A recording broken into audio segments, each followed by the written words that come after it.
Hello and welcome to Varieties of Slice of Life. As always, I am Anthony, and joining me today is lovely Zach. Hello. And Jarrett.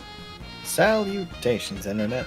We are a bi-monthly podcast, and if this is your first time joining us, we post on the 1st and 15th of every month, always talking about a specific subject or a broad subject. I really got to change the wording of that because we are not an anime podcast solely anymore. Today, we are going to be talking about the Pokemon games.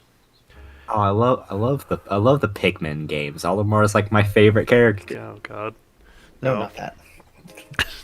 Although there needs to be a new Pikmin, goddammit, but we'll talk about that in another episode.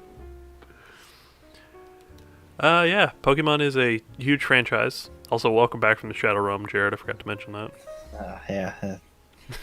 And glad to see y'all are doing good. You like a timeshare there or some shit? Like, I wish. Yeah, he's got a stamp card. The 5th time he gets a free hoagie.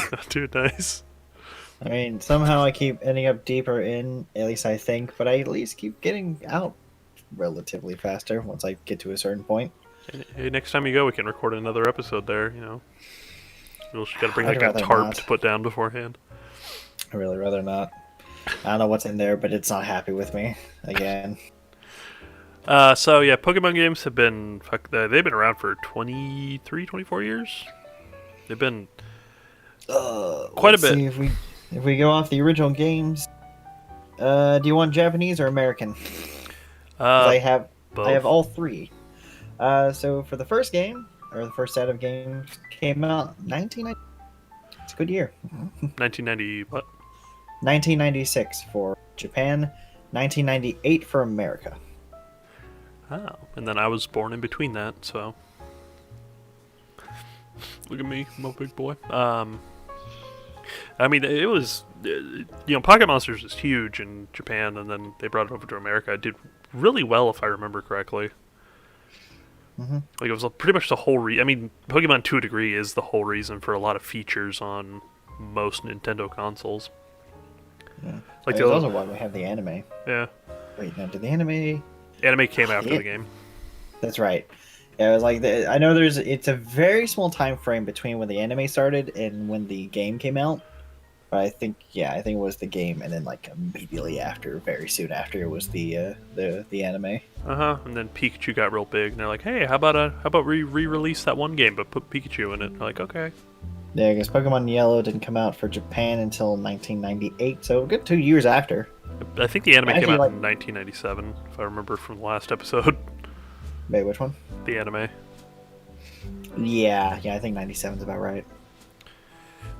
But yeah. So the first couple games dropped. What was it? Red, blue, Do you want Japan or green. Yeah. and yellowish. Yeah, if we want to go just first generation, it's red, green, blue, yellow for Japan, and then same for us. Just take out green. And that was kind of a weird. I mean, that's before they kind of got down what they were. They have the 2 box legendaries that they always have now, and 2 games, possibly a third. But like, it's really weird looking back on those specifically because they use the starters as like the main focal point of it. And then America only got red and green. Red and blue. No, America got red and green.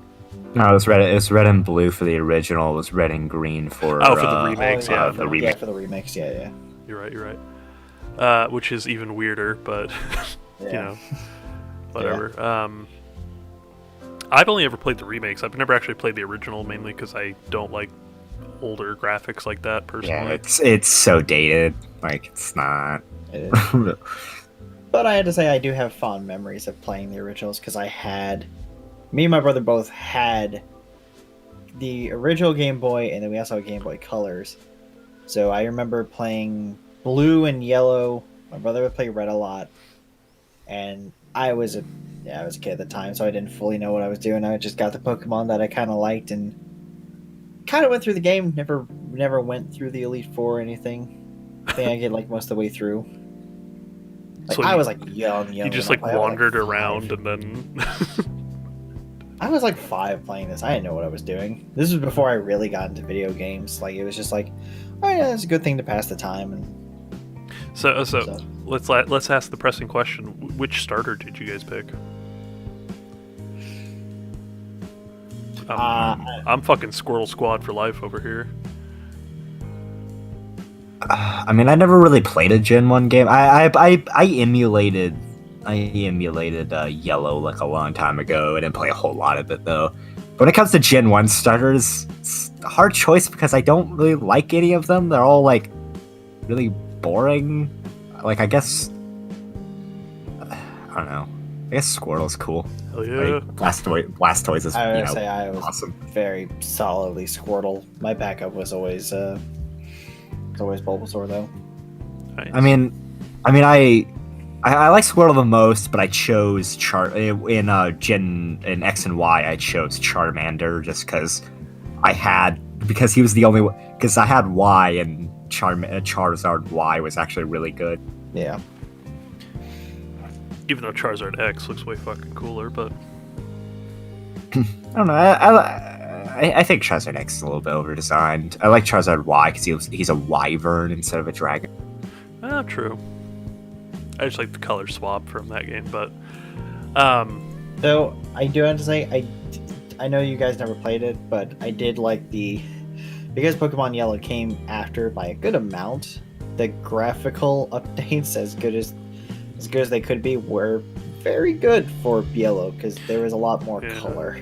It's funny too because they fixed a lot of bugs, but they also implemented a lot more. Oddly enough, like usually when people speedrun games or like show you how to glitch Mews in, it's almost always yellow, which is funny. Yeah. Was Mew ever legitimately obtainable in the first games? No. That truck stuff is mad BS. Yeah, because I never remembered if it was like an actual event. Like I mean, I'm talking like event thing that you'd have to go to and plug your game cartridge in, or was that only the handheld games? No, back then it was still like an event thing. It's just that it never happened in America. Yeah, because I always remember people like bitching like Mew's data is there, but like nobody can access it. And I always thought that was kind of stupid, and that's like my main problem with the Pokemon games, is just not having access to the full decks. Yeah. Because I know that we talked about this before, but we're including remasters relating to their generation. So since we're talking about Gen 1, then we can obviously talk about both Fire Red and Leaf Green, which I played the hell out of both of them. Yeah, same here. I felt like an idiot because I beat the Elite Four and then I didn't do the post game. And so when somebody revealed to me that there was a post game, I'm like, what? And then I went through it. I'm like, oh my god, there's all this other content in Pokemon. Yeah. I mean, at that point, having Pokemon, Fire Red and Leaf Green was just a very nice kind of new breath of fresh air for it, because it's like, yeah, I get to go through a thing that I played when I was a kid and had a lot of fun in, but now it just looks better. And I gotta say, the graphics definitely still hold up to this day. Everything looks beautiful and amazing. Oh yeah.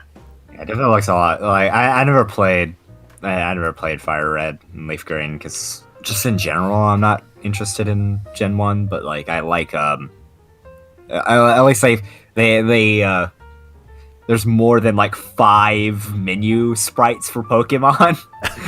Yeah, that was a lot. Like I saw that in the old games. I'm like, that would drive me fucking nuts. I would hate that. Yeah. Oh, is this Nidoking? Oh no, this is something completely different. Yeah, and then let's see. So Fire Red and Leaf Green came out a good 8 years. Yeah, about 8 years after the original. Yeah. And that's also when they started doing the forward compatibility. I mean, they did it with Generation 1 and 2, but they, that's when they were planning for future titles, was after the remakes, and that's why they remade them. Yeah. Which I respect Game Freak for doing. They did a really good job remaking them. They look great. Oh, yeah. That's how I fucking got into them. Like, it's everything we liked, just with a graphical update, and a really good one at that. Yeah, I mean, we're going from OG Game Boy to Game Boy Advance, and Game Boy Advance was fucking rad. Yeah. Hell yeah. Yeah. Like, there's some good-ass games on Game Boy Advance. Like, some of my favorite games are on the Advance. Like that, Yeah. that was a good console. Yeah, my I still favorite forget. my favorite Pokemon game is on fucking Game Boy Advance. But what were you saying, Jarrett? I was gonna say I'm still surprised that there's a Kingdom Hearts. There's a couple of Kingdom Hearts games on the. Is there really? Yeah, there's Chain of Memories, Memories. is definitely one, and I want to say that there's another, but I That's the only one. Is it? Okay. Yeah, no, I played that one not all the way through because it was still in that time where I wasn't serious about gaming, quote unquote serious. I didn't know what I was doing, but I still had a lot of fun playing that one. I'm just like, I have a Kingdom Hearts on my Game Boy.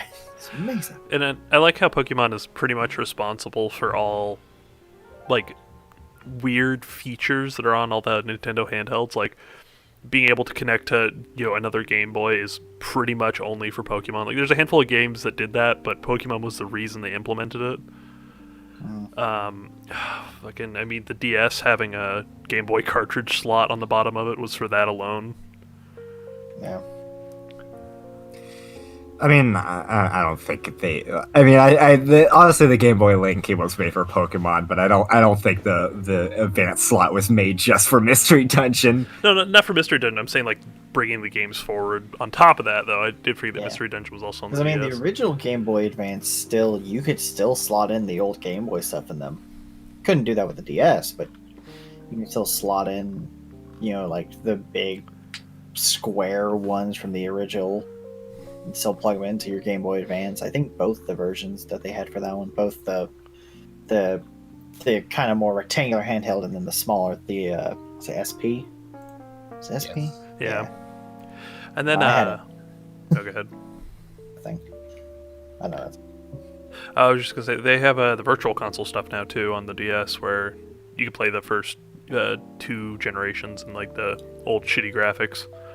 I did pick that up, and I actually have to say I had a lot of fun going back through that. I might pick up Crystal just for the Celebi, and plus I never played Johto before. I forgot that they re-put those on the Virtual Console. I may pick those up. Yeah. Because I have pretty much all of Gen 1 and 2. Yeah, I mean, since we're gonna pretty much switch over to Gen 2, because my favorite, hands down, Pokemon has been Soul Silver. Is Soul Silver, and even before Agreed. that, Crystal was still my favorite. It was one of my favorites for the longest time. So I not agree. Like Heart Gold and Soul Silver is still hands down the best Pokemon game of all time. So Oh, yeah. do those games have story? Because Fire Red and Leaf Green have like no story to speak of. They're the base Pokemon game that everything builds off of. There's really not much story. It's just your usual Team Rocket nonsense. There's like a little bit of stuff that's like, I was about to say there's a little bit of like stuff with your rival, but like I think even that's like bonus cutscenes that like you have to have Celebi to see, which is like that your rival is actually Giovanni's son. Oh yeah, I remember that whole bullshit thing. Yeah, but just like, I don't know what it is, but I never had, or I haven't had as much just visceral fun playing Pokemon games since both Crystal and Soul Silver. It's hard to describe what it is. I don't know if it's just like how just like refined it is from Gen 1 without all the like more or less clutter that you get in the later ones. Don't get me wrong, I like the later ones. I like Sword and Shield. But it's just like they just got it right with, with Gold, Silver, Crystal, and then Heart Gold, Soul Silver later on. I would love to pick up Heart Gold and Soul Silver if it wasn't the most sought after fucking DS game in existence right now. Well, yeah, because it's so good. Because it's also like the Pokemon game with like the most content because it's 2 whole regions. Yeah. It's essentially 2 games in one, which is like just makes you wonder like why do they still just go like 8 badges when a game on the Game Boy had 16. Mm-hmm. Yeah, that's a feature I wish they'd bring back is multiple region stuff, or at least revisiting old ones. Is Soul Silver is still to this day. I know that I'm gonna get a lot of crap for this, is still the only game that I've made the Elite for. Yeah, probably. And I have a funny memory of Heart Gold and Soul Silver where I played like that was still my early days of Pokemon, and I was playing through the game, and like, you know, like I said, my early days of Pokemon where I didn't really grind or like care about my other Pokemon. I only used my starter, and it's just like, and then I got to the Elite Four, and I decimated them with just my starter because I had Cyndaquil or Typhlosion at that point, Typhlosion? because that's my favorite starter out of all of the games, and he had Rollout, and I just decimated the Elite Four. Yeah, I'm still always torn between Typhlosion and Feraligatr. I love them both so much. But I pretty like it. I feel bad for Chikorita because I like Chikorita's basic design. I don't really like the evolutions, but I love Cyndaquil and I love Totodile, and it's always so difficult for me to choose when I start a run. I'm just like, oh. It's really a shame Cyndaquil's 3D design is kind of lackluster. Yeah. But also, I think like I can't think of a more iconic gym trainer Pokemon than Whitney's Miltank. Yeah, honestly. Oh, that melt. Thing's fucking... That's the first brick wall you hit in that game. Yeah, you're like, oh, a normal type gym. How hard could that be? Roll out, milk drink, roll out. This won't go down. Right. It's a steamroller, please. And it's a really good design too, because it's just a very simple thing that abuses one mechanic, and it really does it really well. Like, there are very few times in Pokemon where I feel like it's a gear, like there's a gear check moment. Like there's that moment that like, all right, you've been preparing, you've been learning skills and stuff. Now's the time to put those to the actual test. Never before in a Pokemon game did I ever feel that until that fight. I'm just like, what do I do here? Is it still that bad in the remakes? Yeah. The remakes are pretty on par, just with, a couple extra, quality of life features here and there. Mm-hmm. And the ability to have your Pokemon follow behind you, which I still want in more Pokemon games to this day. No, like it's like something that like they have no reason not to do, especially since they already have like since they're using models now, that'd be easier to do because they could just kind of take the battle models. Or the models that are just like, roaming around the fucking, grounds. I mean, did you know in Sun and Moon they literally had walking models for every single Pokemon in the game, but they didn't use them for anything? I hate that. I hate that so much. Game Freak is really lazy, and it bothers me. It's one of those things, it's like, I feel bad for complaining about a thing that I don't have to buy, like it's something I want to go out, but it's just like, I feel I want more because I know they can deliver more. Yeah, it's like I like Pokemon, but I want to love Pokemon like I used to. Like Heart Gold, Soul Silver, and Black and White, I absolutely loved those games to bits and pieces, but like I'm just kind of sad because I feel like they're just getting less interesting as time goes on. Yeah. So, speaking of less interesting, let's move on to Ruby and Sapphire, and then Omega Ruby and Alpha Sapphire. Don't forget about Emerald. And Emerald, yeah. 7.5, too much water. Greatest review. I'm currently playing through Alpha Sapphire, I believe. Yeah, I'm playing through Alpha Sapphire right now. And I have regular Sapphire, which I've gotten about halfway through.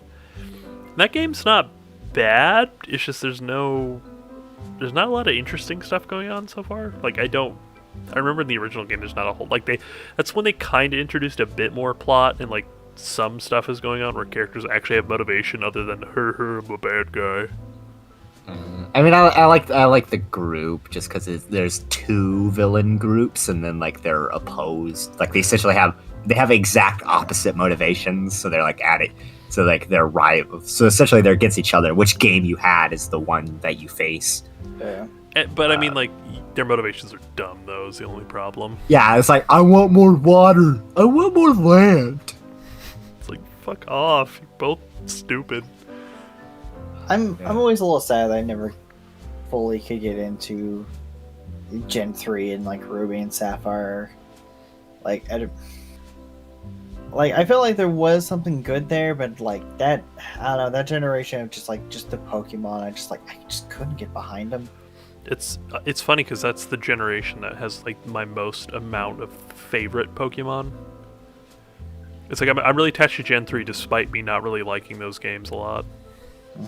Because that's also the same game that had the same generation that the first Mystery Dungeon games are. So it has all the Gen 3 Pokemon in it, or most of them at least. Yeah.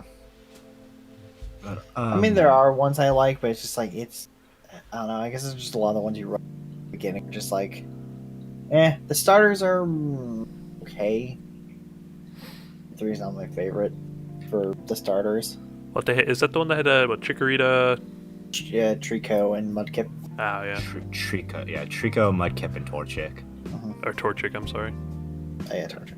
But yeah. With the remakes, I hear the Delta episode is actually really, really good. Is that post game stuff? It's like Rayquaza post game stuff. Actually, I did want to talk about that. They did something that they need to fucking do more, and that's make mythicals a part of the fucking game if you're going to remake the goddamn game. That would fix all of my problems with Pokemon, is if mythicals became a staple part of the game in like a remake like that. Because like Deoxys was I mean, he still is a mythical, but he was unobtainable until the remakes came out. I'm like still like almost kind of interested in playing Omega Ruby and Alpha Sapphire because it's got some interesting things. Like I like all of the kind of improvements they did on beauty contests. I like the Delta episode looks really cool, and then like the weird like Latias and Latias transformation, and you can like fly around them on the map. Cosplay Pikachu for the win. Yeah, like that game has like a lot of like really interesting stuff for a remake. Yeah. Yeah, it's just I like what they did. I felt like they were starting to go in the right direction, then they dropped it and went somewhere else. Let's remake Gen 1 again.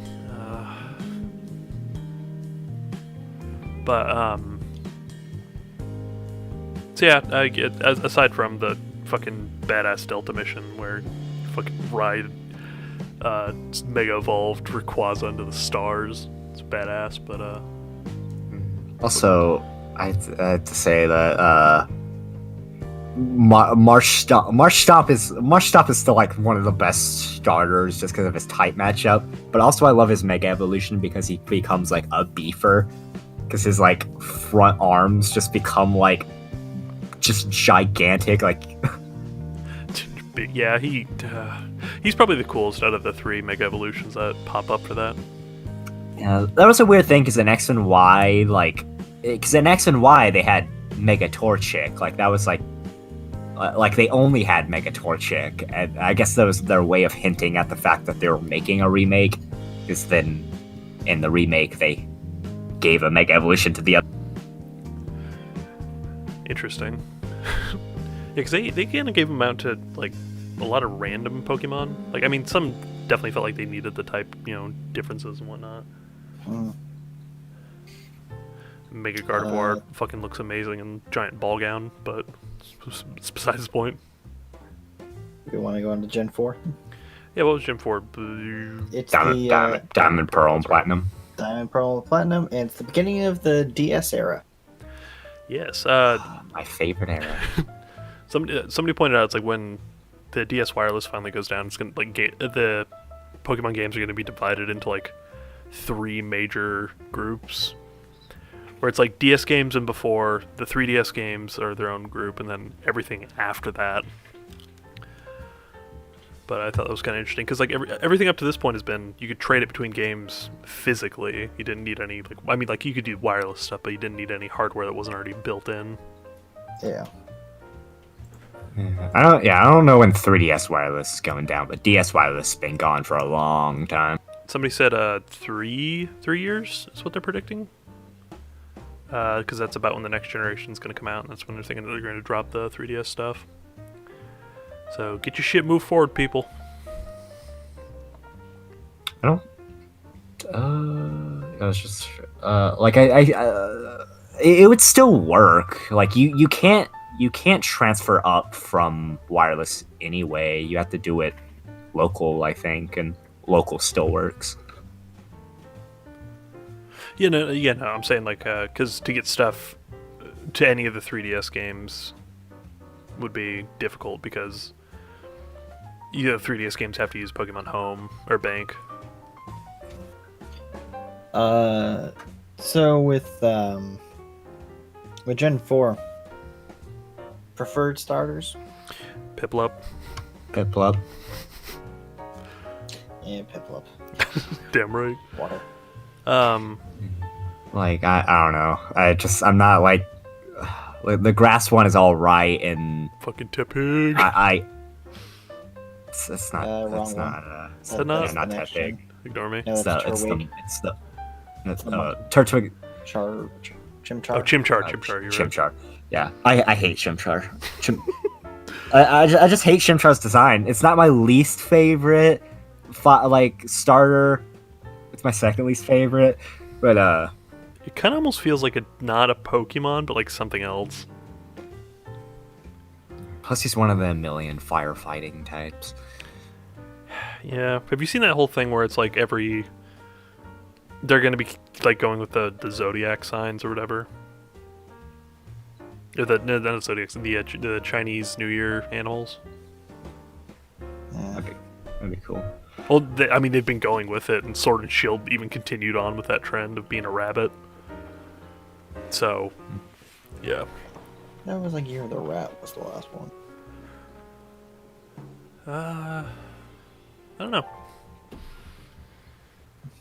Where's our rat Pokemon? Where's our rat starter?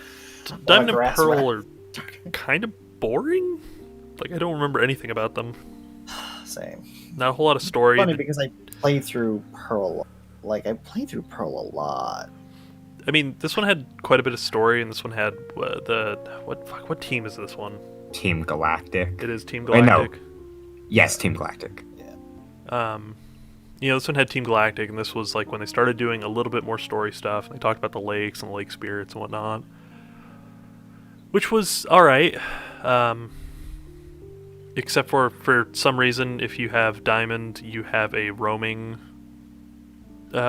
lake spirit, and then for Pearl, you don't. I don't know why, but they just decided, yeah, Pearl or Diamond's gonna get you're gonna have to go fucking find this thing. Yeah. I mean, I have a fondness in my heart for Diamond and Pearl because Pearl was my first game. It's my first Pokemon game ever. It weirds me out that Palkia is a water type. I never knew that for some reason. Because a netball has like a 33% chance to catch that thing at red health.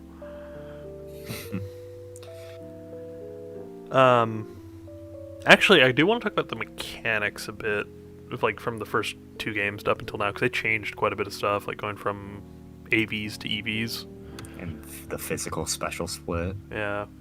So that was huge, because they fucked up a couple Pokemon, but then they boosted some Pokemon unintentionally. Like, the Psychic type was mad busted in the original games. And they were still unchecked for a while, and then they kind of added some stuff that balanced it out, thankfully. But also, Gen 2 added 2 types. was that really not in Gen 1? No, Gen 2 had added Dark type and something else. Oh, I thought you meant dual typing. I'm like, did they not have dual typing in Gen 1, bruh? And I'm like, no fucking Bulbasaur, the first Pokemon, Anthony. Come on. Yeah, I was like, Bulbasaur is like one of the only 2 starters that starts as a dual.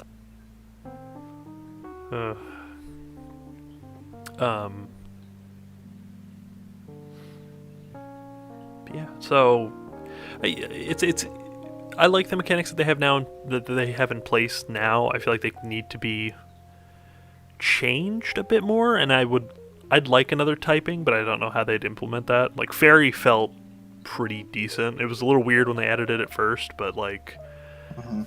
it works so well with everything else now. I mean, it did also help because it gave, like, Dragon know, was like, relatively unchecked aside from other Yeah. dragons. yeah, like, and fairy was, supposed to be the thing to help with that, which I guess in my mind, like, I never ran across a lot of dragon types, so it's just like, I don't really see how this is an issue. I always kind of felt that psychic was very strong in any game they played. I'm just like, but dragon never really crossed my mind. It was just like, oh, okay, this one gym has dragon type. Okay, Well, let's because go. Psychic is weird because Psychic, goes off of special attack, but almost all Psychic Pokemon have a guaranteed high special attack move. Mhm. Like Alakazam is one of the highest in game, if I remember correctly. That's non-legendary. And he's fucking busted. His Psychic move can fucking kill anything on his level. Just so satisfying, but at the same time, it's very disheartening when you just see survive with like 1 pixel of health and it's like fucking glass cannon Alakazam. Yeah. I mean, Dragon, Dragon really just kind of was unchecked. It has so many, like, it's resistant to the 3 starter types, and it's only weak to itself and ice. So, Fairy came, Fairy came in. I mean, we're obviously talking about Fairy way too early, but Fairy came in and kind of helped clean that up. And it was also the typing that ruined the dark ghost being resistant, having no weaknesses. Yeah. Dark and Ghost used to be like the only type matchup that had 0 resistances, and Fairy kind of wrecked that for them. Who had Dark Ghost? Was that just Gengar? Sableye and something else, not Gengar. Oh, Gengar's a poison. Oh, ghost you're type. right. It's Sableye and was it the doll? I don't know. It was Sableye and something else. Mm. And then there's also Electros, who also technically has no weaknesses because he has a levitate and he's electric type. Yeah, that pretty much balance it out then. I don't want to say they need more Pokemon like that, but I like when they have the weird, unique typing things that really just, that's the whole gimmick of the Pokemon. Like, what's the one that can only be attacked by super effective moves? Shedinja. Yeah. Isn't Shedinja Gen 3? If I remember right. It's Gen 3 or 4. Yeah, somewhere around there. But I like Shedinja. It is a useless Pokemon, but I like it just because it's a unique, weird thing that has a lot of weird mechanics, like being evolving from another Pokemon evolving, or existing because another Pokemon evolved. Yeah, there's not. I love gimmicky evolutions in general. Like, that's an interesting one because it's literally one Pokemon that becomes 2. Because you get Shedinja by its previous form evolving while you have an empty slot. Yeah, it sheds its skin, and now you have one. Yeah, now you have 2.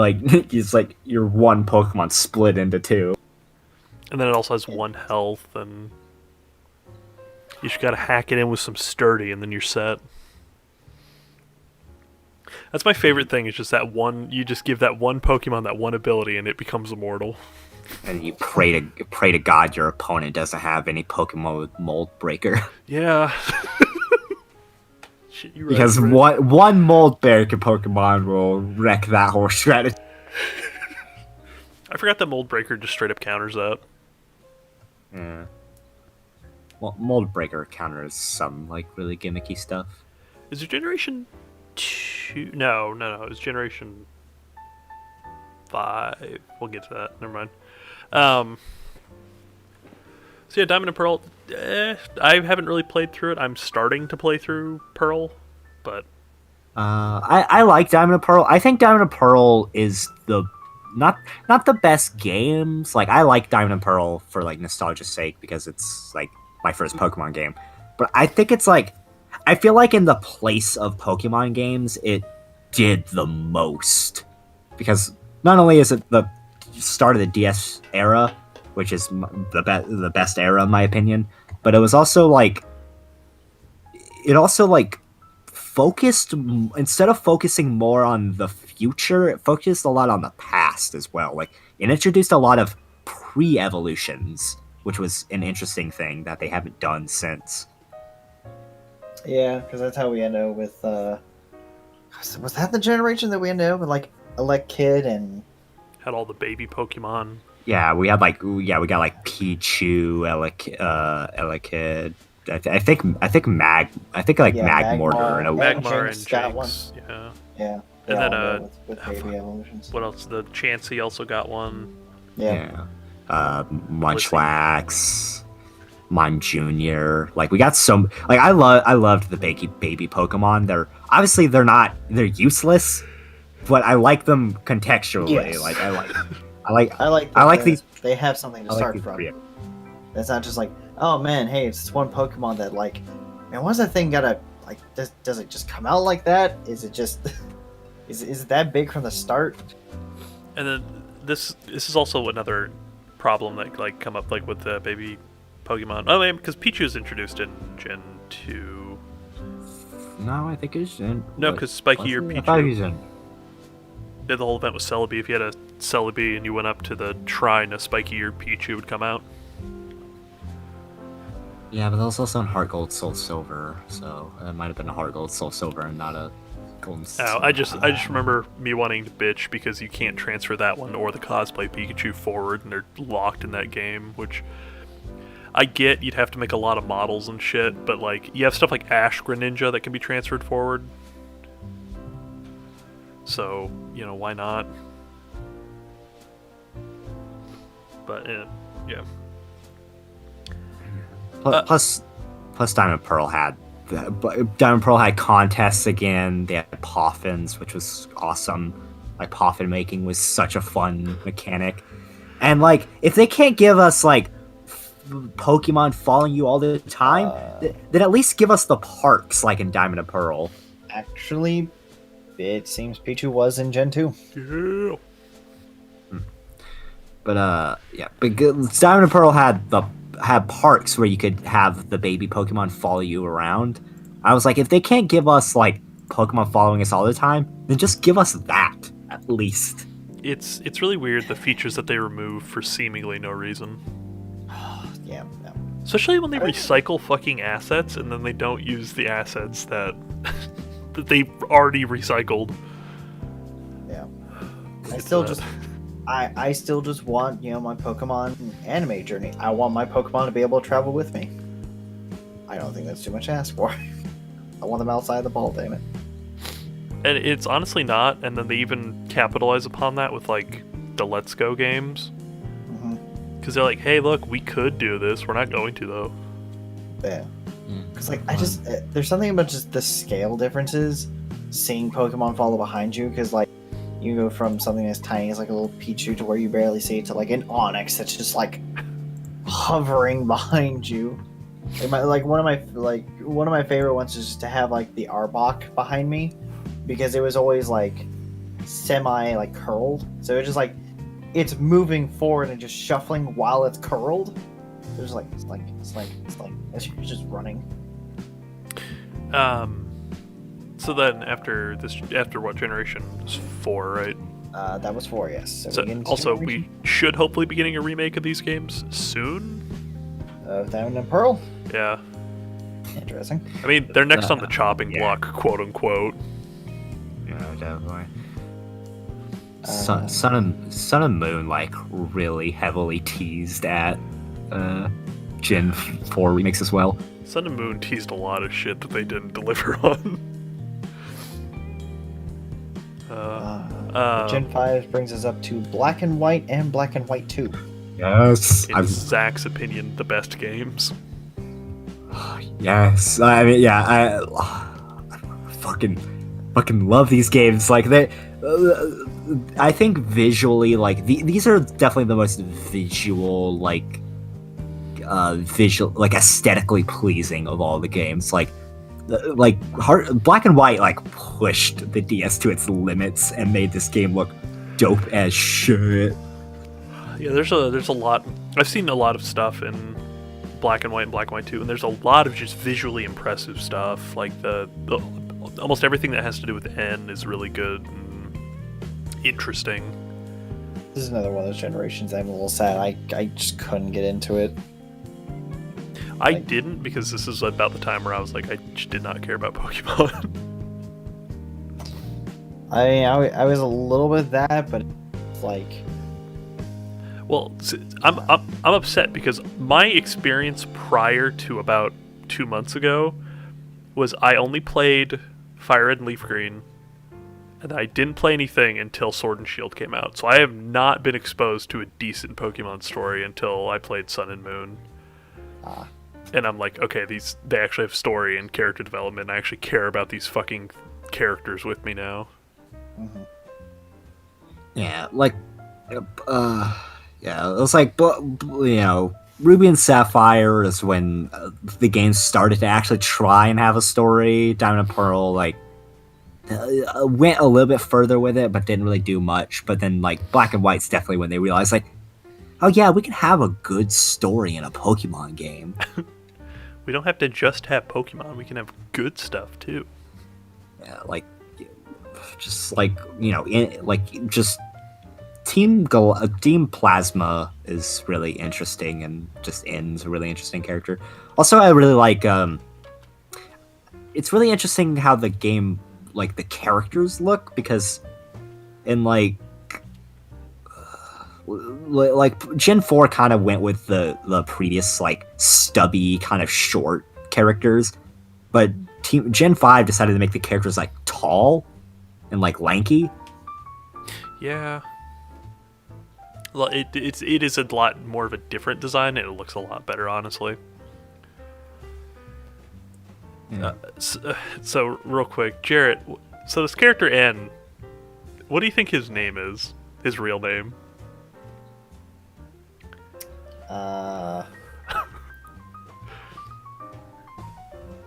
It's real good, I promise that. it's gotta be something stupid like Neo or something like that. I wish. That What sounds cooler. Natural Harmonia Gropius? Yeah, I don't know why, but that's his name for some reason. There's a lot to unpack with that statement. Yeah, I mean, it makes sense in his, you know, like, character arc and his, like, abusive upbringing that he had, but still, I didn't know that when I was learning about this game. I was like, oh cool, his name's N, maybe it's like Nathan or something. No. It's whatever the fuck that is. Favorite starters? Gen 5, that's a hard one. Anything that isn't Tepig. Well, this one's Tepig. Snivy. Yeah. I mean, I like both Oshawa and Snivy because there's, you know, Black and White and Black and White 2. So I chose both of them at a point. So I like them both. I just hate Tepig. Why do you hate Tepig so much? He's just so ugly. Like, just so goddamn ugly. Like, you know how I said Chimchar was my second least favorite? Yeah. Guess what? That's number one. But, the Tepig line. But he's so faithful to you. Shut up.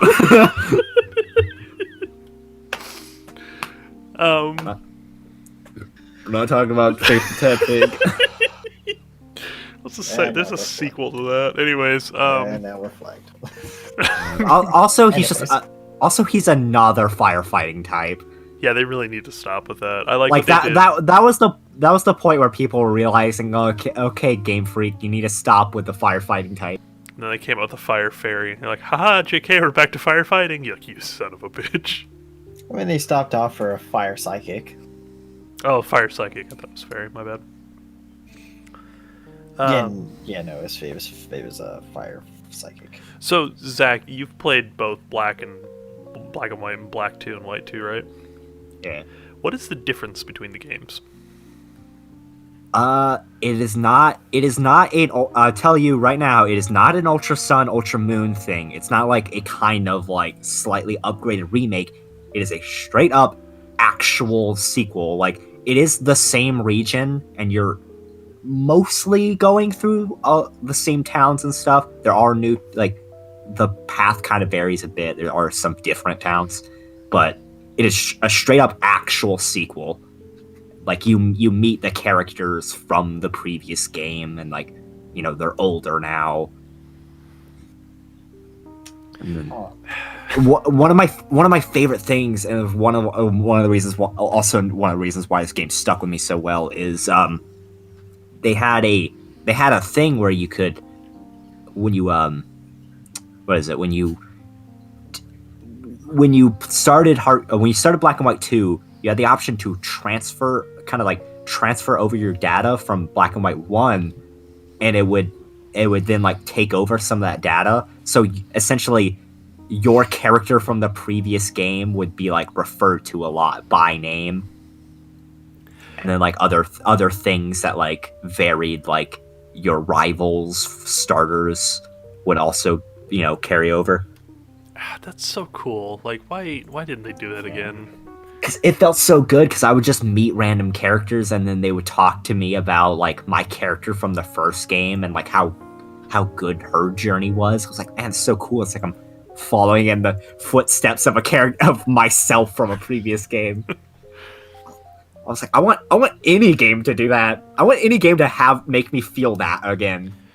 It's really weird because that was the only time that they did that. Like, yeah, they had Ultra Sun and Ultra Moon, but that was just a remake. That was nothing, with some slight plot differences that honestly kind of ruined the story a bit. But anyways, we'll get to that. But yeah, and then there's a lot like I really like about Black and White. Like I mean, one, like the whole like the Elite Four of this one was like really cool. What? No, I think it was Gen 5, Gen 6 that had the Elite Four characters I really liked. I don't really remember, but the Elite Four Black and White was cool because it gets interrupted by like right when you're about to fight the last guy. Like In's castle just crashes the whole thing. Oh god, it's so cool looking. Yeah, and it's such a cool looking cutscene.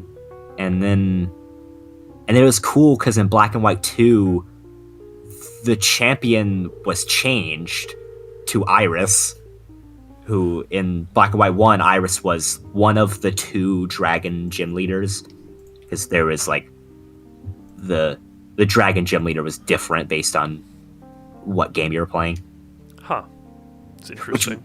Which might I add, the other dragon gym leader is probably one of the coolest Pokemon characters ever, because he has this mad, crazy mustache. Oh, is that the one that like covers his face? Like it goes up? Yeah. Oh, I love him. And you can talk to him, and he talks about the fact that he's so old that he predates Pokeballs, and that they used to just wrestle Pokemon to like get them on their side. Like they would wrestle and tame Pokemon. I was like, this dude is so cool. I like the idea. He just like he's had like OG Pokemon. Like yeah, I wrestled the shit out of this Dragonite. Now he's mine. And then like Iris. There's a lot of really good music too. Like the rival theme of the first game is pretty good. Iris's theme is really like Iris's champion theme is really good. The Aqua Tunnel is still my favorite area of any Pokemon game, even though you never have to actually visit that place. It's such a useless area, but it's still my favorite. Plus, yeah. So this is like, honestly, I'd have to agree with you. This is probably the penultimate. Like, this is probably when Pokemon peaked. Yeah, this is the Pokemon's peak, yet it was still really ignored. Which is so weird to me, because like I look at all these features that were there, like it having a sequel and like all that the data transfer and just the good story. Like, that was all awesome, and then it just started falling off piece by piece. Like, it was such a good build up. Like, each game added on something to where this became like the masterpiece that they wanted, and now after this they just started falling off again. I think part of it has to do with people just shitting on the Pokemon designs, which I have to contest that. I know everybody says like, oh, there's ice cream Pokemon, oh, there's a trash Pokemon. The game was set in New York. Those are fitting Pokemon for New York City. Yeah, honestly, Trubbish grew on me.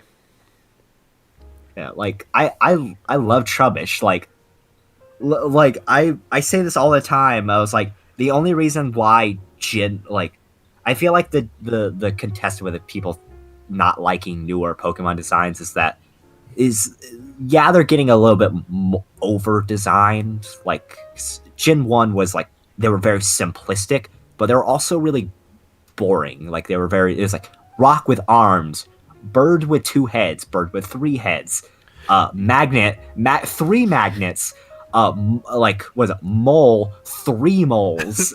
Yeah, if you released any Gen 1 designs nowadays, people would it'd be such backlash. I couldn't imagine somebody releasing Geodude in the next generation. It's a rock. So, should we move on to what, X and Y is? No, yeah, X and Y is next. Yeah, excellent. Yep. So, Yep. X and Y is okay. Isn't it the first 3D, like, it's not Yes. grid-based kind of gameplay? Still grid based, I believe. You're right, it is still grid-based. It was the next game that they implemented the non-net. X and Y probably has one of my favorite designed legendaries, but they don't do anything with them. Because they represent the Tree of Life and then the Dragon of Death from Norse mythology. And that's their whole purpose, is creationism, and I forget what the other one's whole truth thing was, but it was really good. But they don't do anything with it. Yeah, I'm at least glad they were kind of involved. They were kind of involved because it was just the villain was using them to power the cannon, but other than that, they weren't really doing much. Yeah. It's like you save the legendary Pokemon and then they fight you. It's they have really cool designs. I love I'm not a huge fan of the deer. I don't remember his name. Is Xerneas? Is Xerneas and Yveltal? I'm not a huge fan of that one's design, but I still think that it's a good design. It's a good legendary design. Honestly, I feel like all the legendaries, those are the most boring, most forgettable legendary designs ever. No, the 3 Thundurus, Landorus, and okay, yeah. God, I don't like to think about. I thought you were about to say the Three Musketeers. Oh God, those two. I kind of like the 3 Musketeers, but then I hate the genies. The genies are the worst, especially their transformation. Yeah, we'll talk about that when we get to fucking Dream Radar. Yeah, but X and Y also has too many rivals or friends. I feel way too young in that group. There are a lot of people in that one. I can agree. I had fun with X and Y, but I agree that there are way too many people I had to deal with on a regular basis. It's I feel 2 rivals is usually good. 1 main rival and then a side rival that just kind of journeys with you and does shit. Oh, God, yeah, I forgot. I was like, yeah, 3's a bit much. I was like, no, wait, there's 4. Yeah. Because there's the 3 kids, and then there's the other gender of your character. And it's the introduction, you don't even get fucking introduced by the Pokemon professor. You start out talking to a fuck ton of kids, and then you go meet the professor. Yeah. And I don't know, I like the setting of it being Paris and all, but I don't this is also when they first did 3D design, so they did the whole big-headed little body design thing. And I didn't like it, and I'm glad they fixed it in later games where they just gave you a proportionate-looking body. But I don't know, it made me feel honestly a tiny child in this world, and I didn't like that. Because like, yeah, you always feel young in Pokemon games, but you never feel like you're fucking 5 years old or some dumb shit.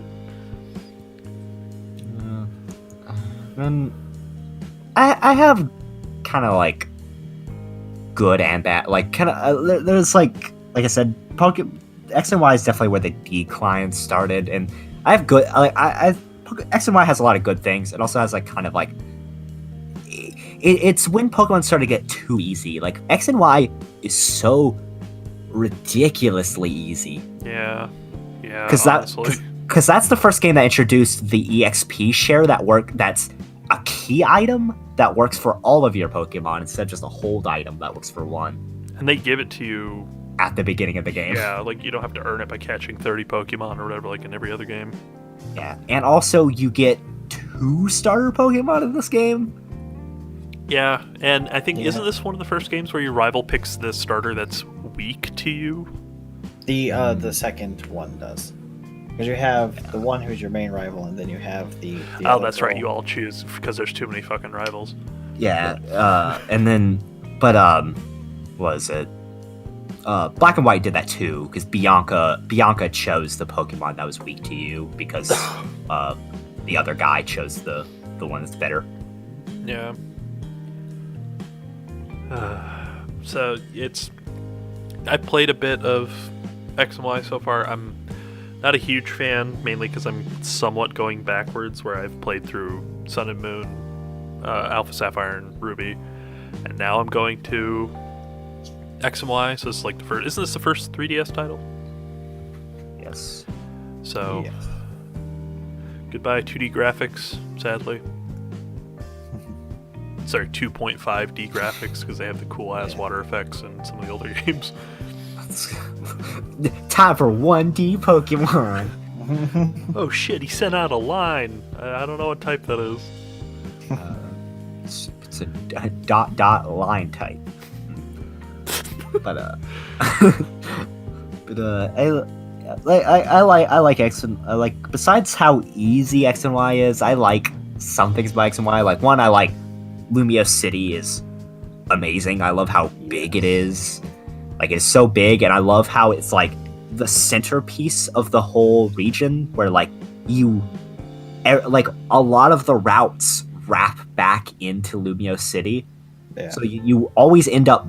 So essentially, like, you always end up back in Lumia City. Can we talk about the villain? Do Team Flare? No. Oh, well, no. They are part of the main guy, because I was thinking about the main guy who is the actual villain of that game. Who's the main villain of that game? I don't remember that guy's name. He's crazy hair. He is the leader of Team Flare, but Guy Fury? No. And then don't forget about, like, what was he, like an 11-foot giant who's not a villain, but yeah. Okay, yeah, that's some. I want to talk about that character later. I am going to talk about that character because that's the reason why I love X and Y stories. That character. This is also isn't this the first game that introduces like fashion, you being able to change your clothes? Yes. Which is a really unnecessary but very gladly welcome thing to the Pokemon games. Yeah, it's one of those I would chalk it up to quality of life. It's a small thing that in my head it's like you didn't need to do, but at the same time, why didn't you do this sooner?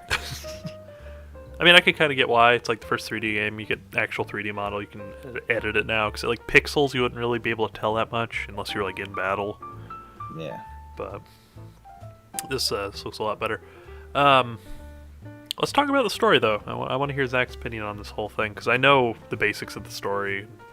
How interesting it is. Because this talks about my favorite aspect, which is the past of Pokemon. Because you don't get a whole lot of like lore about the past stuff that goes on. Yeah. Oh, yeah.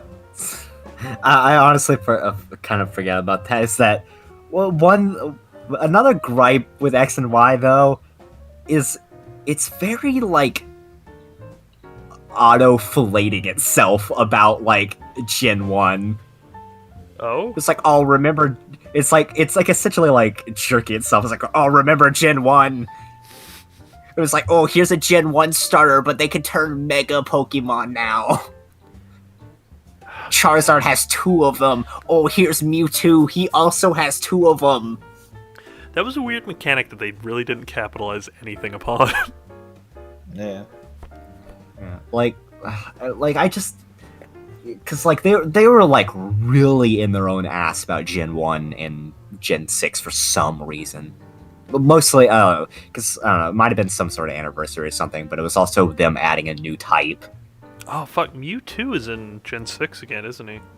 Yeah, that's why I said Mewtwo. Mewtwo had 2 Mega Evolutions, and he's obtainable in game. That's the first Like, he's time not an event. That's right. Why gave him that weird evolution? Yeah, I mean, that's the first time he's been available since the first games. Like, goddamn. Yeah. Like, he was, like, actually in the game. Like, he wasn't an event Pokemon. Wow. But, yeah. And then, like, the story of the game is pretty interesting. Like, Team Flare isn't, like, a crazy good team. Like, they're just like these fashionable guys. It's like, let's like, this world is ugly. Let's, destroy all the ugly in the world. Mm-hmm. But then like it gets interesting when you learn the villain's actual plot, because like it goes back to this like this like super ancient story where like this guy, there was like a war between Pokemon, and a guy wanted to end the war, so he created a cannon and killed thousands of Pokemon. Yeah. And then his Pokemon, he had a Pokemon that was like a Floette or something. It was It's the rose one. the little flower. the little like fairy that's like holding a flower. Oh, It was so saddened by what he did that it left him. And then it said like he wanders the world forever, like trying to find it. And then like throughout the game you meet this like weird dude who's like this fucking like homeless looking guy who's like absurdly tall. Yeah. It's like 11 foot. Dude's Yeah. giant. Like you just meet him occasionally, and like he always ends up in weird places. I think at one point you even find him like locked up in Team Flare's base. He's just like in a cell. He's like, oh hey. Nice. Well, I lay the whole story. It's like, there was a Pokemon war. I'm sorry. Yeah. Oh, what do you mean thousands of Pokemon died? Like, It's like the fucking the darkest lore we had up to this point was like, Team Rocket fucking harvests Slowpoke tails. Now you tell me there's like a Pokemon Holocaust? Like, and then like the villain, like he uses the box legendary to power the cannon, to use the cannon for essentially its intended purpose of killing a lot of Pokemon. Yeah. Like this dude was straight up actually trying to kill people. Like, Yeah. like less unabashed than the other ones. Like Team Galactic wanted to reset the universe or whatever. This guy just straight up wanted to use a cannon to kill people. Really makes Team Rocket seem, much more reasonable. Just a crime syndicate. yeah, they're just like a mafia. That's about it. Everyone else is like world domination. I want to kill everyone. Giovanni's sitting somewhere in Kanto just like, they're doing what? Man, those people are crazy. All right, get me a Rainbow R. I'm gonna start a new team. Get me the. What were the other Team Rocket people? Rainbow Rocket. No, it wasn't Jesse and James. It was what were the other two? Butch and Cassidy. Oh, yeah, Butch and Butch Cassidy. Get me Butch and Cassidy on the phone. Or it would be like, give me Branch and Cassidy. All right, it's Butch. I see. You got the right people. But obviously in Pokemon fashion, you beat the guy. That happened. Obviously, always happens.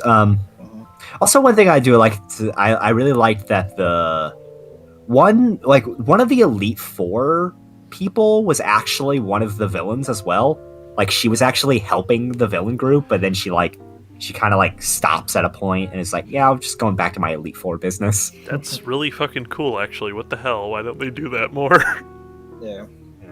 And then the champion is pretty cool because you meet the champion a couple times throughout the game because she's like this gigantic celebrity. And what I liked is that she had a Mega Gardevoir.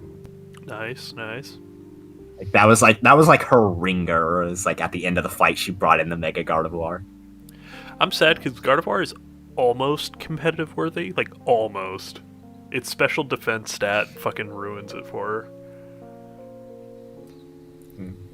Anyways, yeah. So just Favorite starter from X and Y? I don't like that you both are going to. I don't remember. It was Chespin, Fennekin, and what was the water type? The Greninja, Froak. Oh yeah, Froakie. yeah, Froakie, which Froakie. goes into Greninja. Fennekin has to be my favorite because I think Fire Psychic. I like its design because I always like the feminine-looking one, and Fire Psychic is a really cool type matchup. But I made the mistake of choosing Chespin, which that was the only starter I've ever stopped using because how god awful that Pokemon is. I chose Fennekin as well, but that's because I had Ash Greninja in Sun and Moon already, and so I don't know another time I would get that, so I was just like, yeah, fuck it, I'll get that now. Oh, God, I forgot about the villain's name, just Lysander. It's a good name. Oh yeah, though. Then the giant person was just it's either Az or it's just AZ. Oh yeah, easy. Yeah, but also I have to talk about the last thing with AZ that is so fucking cool because after you beat the game, like the credits roll, and then there's like a ceremony where you're getting a medal for what you did, and as like you're on stage getting your medal, AZ is just there, and he's like, I challenge you to a Pokemon battle, like right in the middle of the ceremony. He's like, I challenge you. like this is after the credits. Like you already beat the Elite Four, you watch the credits, and now you're thrown into a Pokemon battle with AZ. And hey, fight me. Yeah, and then you fight AZ, and then and it's this like kind of good moment where like AZ realizes like what it means to love Pokemon and all that, like what it means to be a Pokemon trainer and all that. And in that moment, like they didn't hint at, like they didn't never really stated this, but like they might have hinted at it before, but this is like the time where it becomes super evident. Is like he realizes his love for Pokemon, and then the fairy Floette thing comes down to him, and it's like the one you see in the pictures, and then he's like, it's been 10,000 years. Yeah, it brings up so many questions, like, how fucking long has he been alive?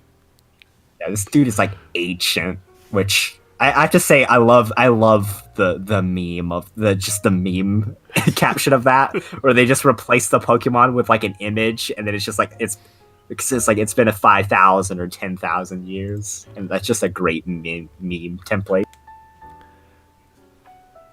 But I love that moment. It's just so emotional and good. I remember the cinematic they did for describing the Pokemon War because they went all like the kind of sepia tone and like a kind of like very artistic style, and just like, God, it's really good. Just Pokemon fighting, and it's having me back in my head to the Pokemon movie where they're having the fights.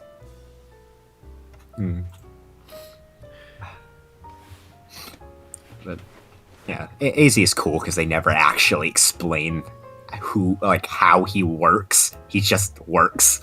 It just works. That's good though.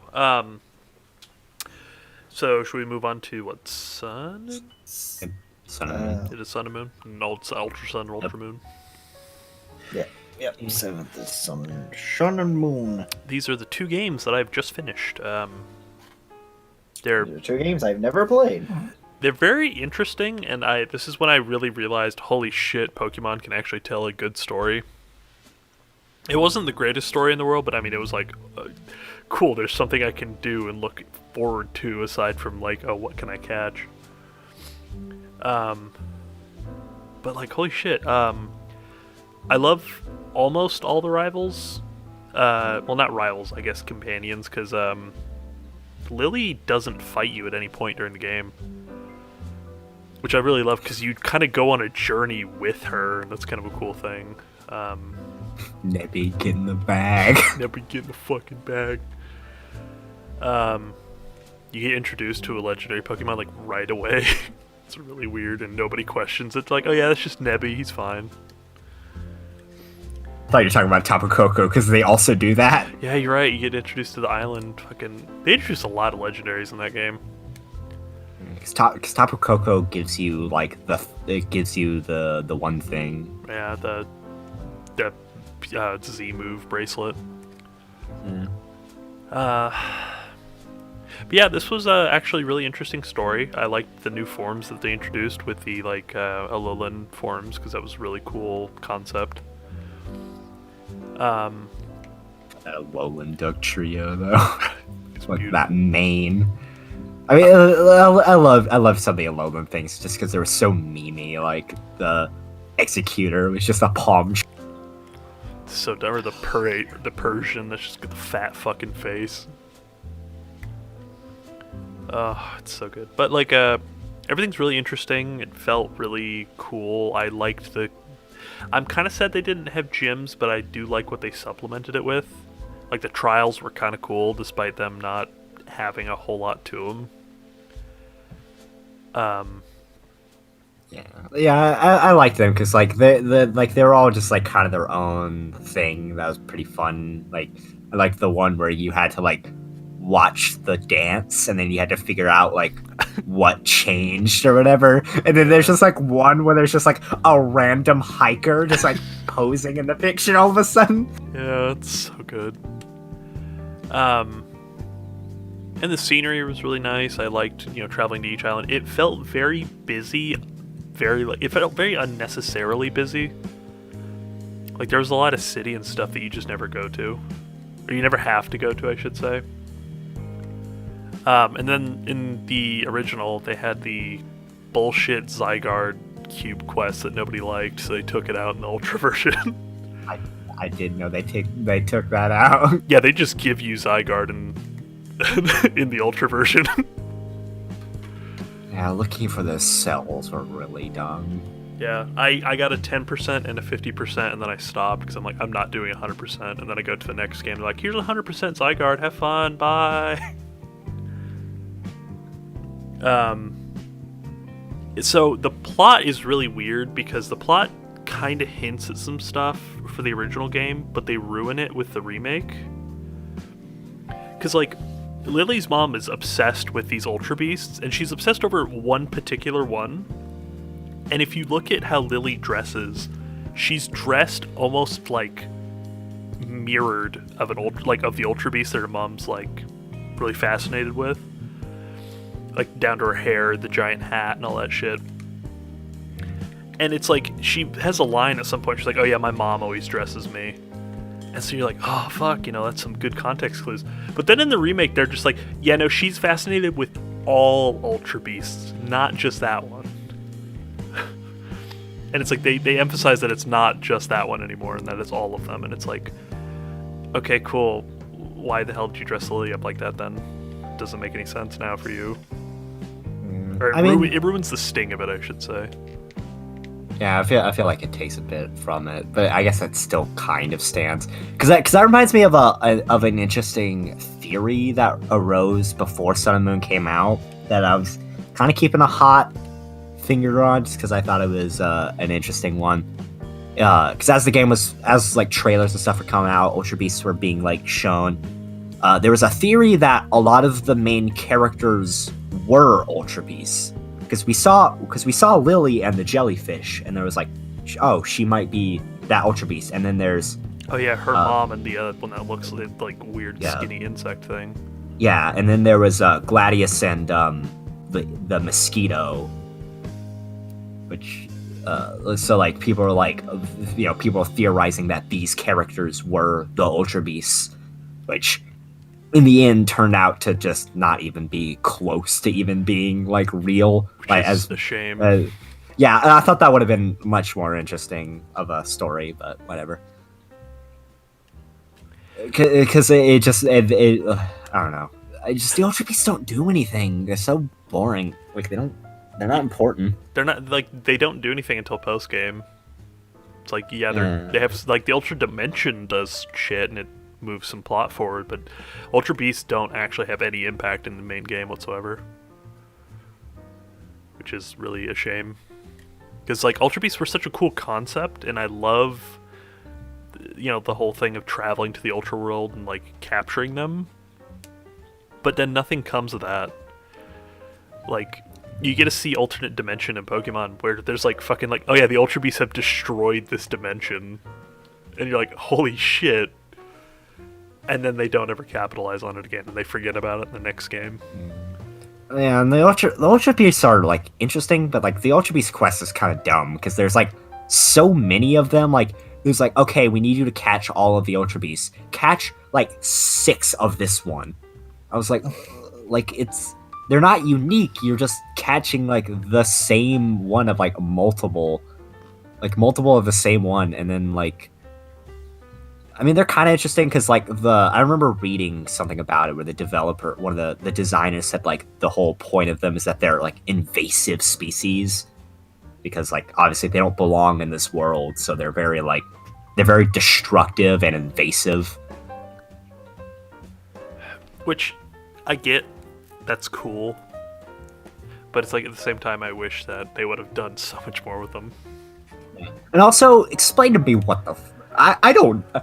I'm still trying to figure out what the heck Necrozma is. Necrozma is almost an Ultra Beast, but he's not an Ultra Beast. No, wait. They specifically say in this Pokédex is that he resembles an Ultra Beast. Yeah, he's not an Ultra Beast. And he fucking ate all of the light out of a dimension. Wow. Alright then. Yeah. The Necrozma is so fucking weird, because they almost had some really interesting stuff with him, and then they just don't. Yeah. Like, I feel like Necrozma is what Zygarde was in X and Y, where he's just a legendary that they threw in there and didn't have anything to do with him. Yeah. Because like, both in X and Y, like, Zygarde in X and Y and Necrozma in Sun and Moon, he's just in a cave doing nothing. It's honestly just... It's so weird, because they had, sequel bait. They had really good potential with these things, but they just didn't care. They were just like, we got another design that we didn't use. Throw it in there. Fuck it. We need more money. I hate Necrozma. But I love Sun and Moon because it felt like a real adventure. Like I felt like I was on an adventure with like friends and stuff. Because like Absolutely. I had like Lily by my side. I had all these interesting characters that I got to meet all the time. Some great interesting moments. I really liked. I still love Gladius. Gladius is an amazing character. I love the edgy Chuny characters. He's just like an edgy Chuny, and then he has that crazy lab experiment Pokemon. Oh, Type Null, which is the worst Pokemon name of all time. Yeah. Yes. I hate the name. I like the concept. Like, I like it's just, this is a Pokemon made to kill Ultra Beasts, which I wish it would have had something that, like, oh, this Pokemon does more damage to Ultra Beasts for some reason, as an ability. But Game Freak doesn't care that much about their games. One thing I find interesting is I'm not sure if they ever really like back this up or whatever, but he has the same ability as Arceus. So I wonder if he was like made to like imitate Arceus. That'd be cool.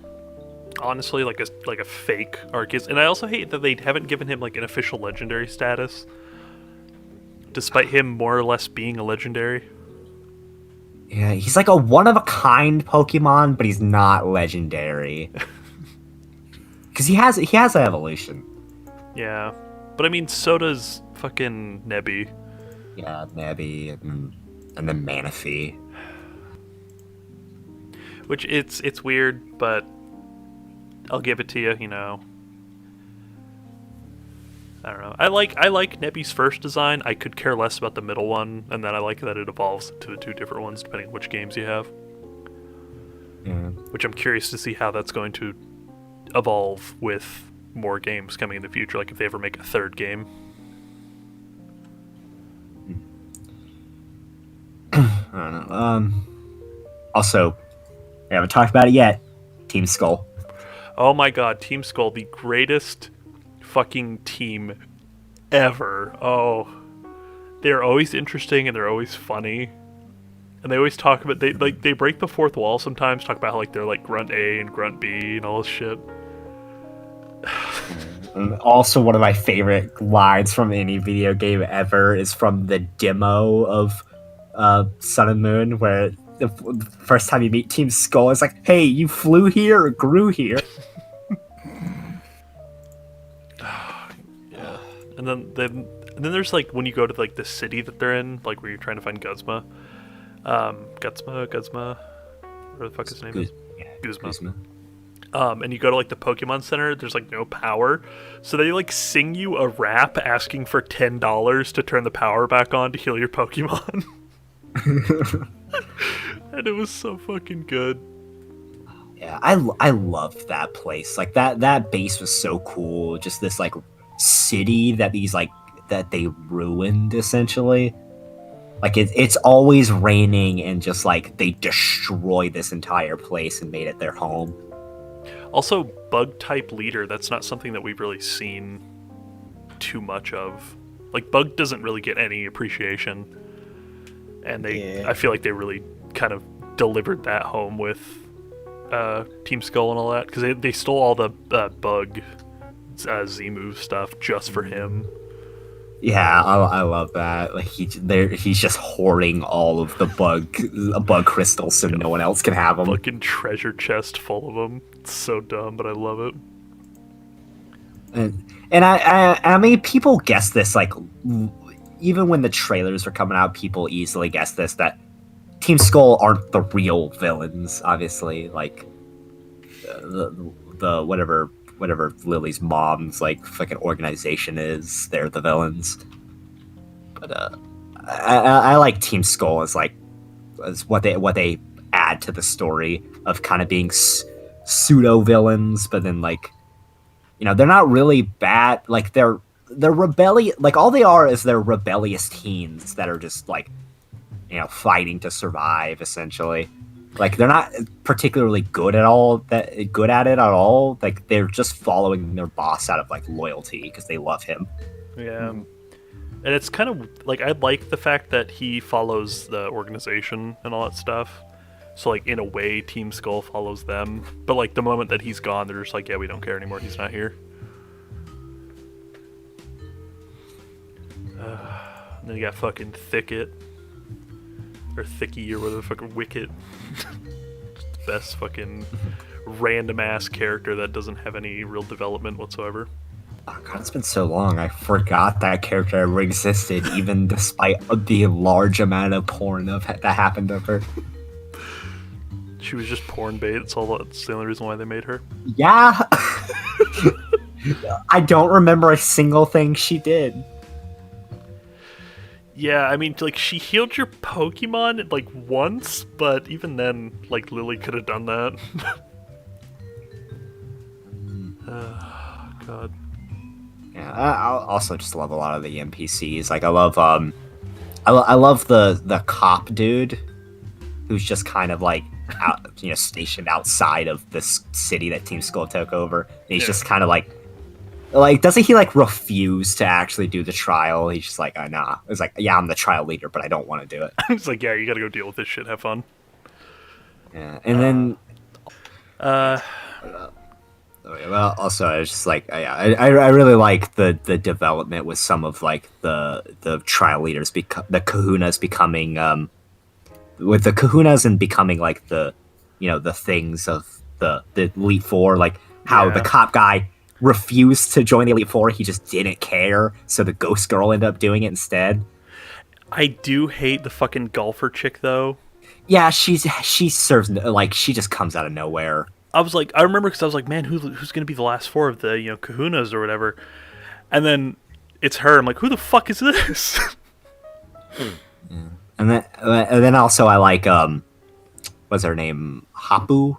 Hapu's one of my favorite characters. Oh yeah, the little fucking short young grandma. Yeah, I love her design and just her development, because that island has like nothing, so she becomes the Kahuna because they don't have one. So right before we jump over to Sword and Shield, I do love the Ultra Wormhole stuff, because that brings back all the legendaries and all that other shit. And that's cool. I'm glad that we had a game that allows you to clean up all the previous stuff that you're never going to be able to get.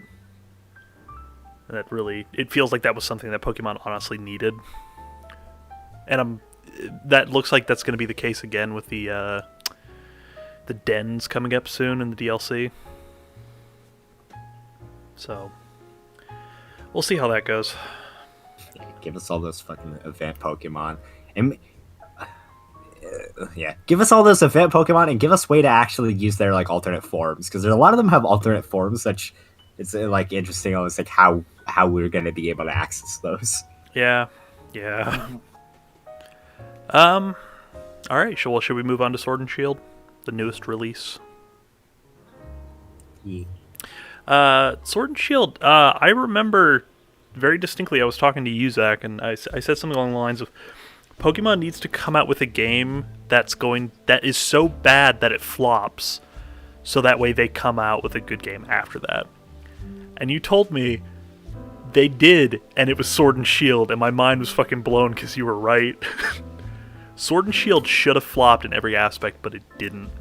Yeah, everybody hated it as it was coming out, and then it was like, I hate it, but I'm gonna buy it anyway, and that's why it didn't flop.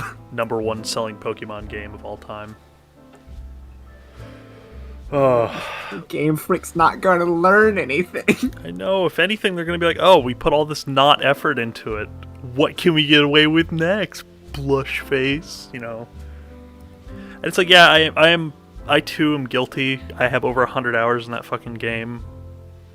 But like, this is the game that got me back into Pokemon, and this is what I learned. Oh shit, Pokemon has good storyline. That is not Sword and Shield. Yeah. Because it genuinely feels like Sword and Shield just isn't finished. Yeah. Like, there's a lot of good elements here. Like, all of your rivals are interesting. You know, Marnie is like a great, weird character with like a cool family and interesting, you know, like, just shit about her. How Team Yell is just dedicated to following her around and making her feel good about herself. Yeah, my favorite moment of the whole game is when her brother explains the whole purpose of Team Yell, where he created them to give her to boost her self-esteem. I'm like, that is the most adorable and funny thing ever. It's like, aside from Team Skull, Team Yell might be my second favorite group, despite them doing nothing aside from just being like, yeah, you're fucking awesome. And then you have Bebe, Beeb, Beb, whatever the fuck that thing's name is. Really interesting, because I wasn't expecting him to get kicked out of the league at first, and then being picked up by the fairy-type gym leader. That was a really cool character like moment. And I liked how that character kind of did a 180 from hating you to respecting you, because they saw how, you know, good you were and how like responsible you've become.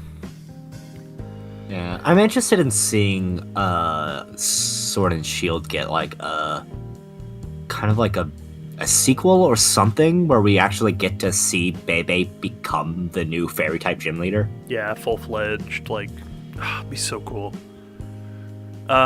Sword and Shield. Now we have bow and gun. Trebuchet and catapult. Just get real dumb with it. And then you have like Hop, who I hated Hop until I realized what his character is supposed to be, where he's supposed to not be the main character, but he thinks he's the main character. Like, Hop's whole character arc is realizing that he's not the main character you are. Get fucked. You're gonna lose every battle because you just have a Wooloo on your team. Yeah, it's like that. It's like maybe that's why he ends up with it's like the one that's weak to you. It's like, oh, the rival's always supposed to have the Pokemon that's better than mine.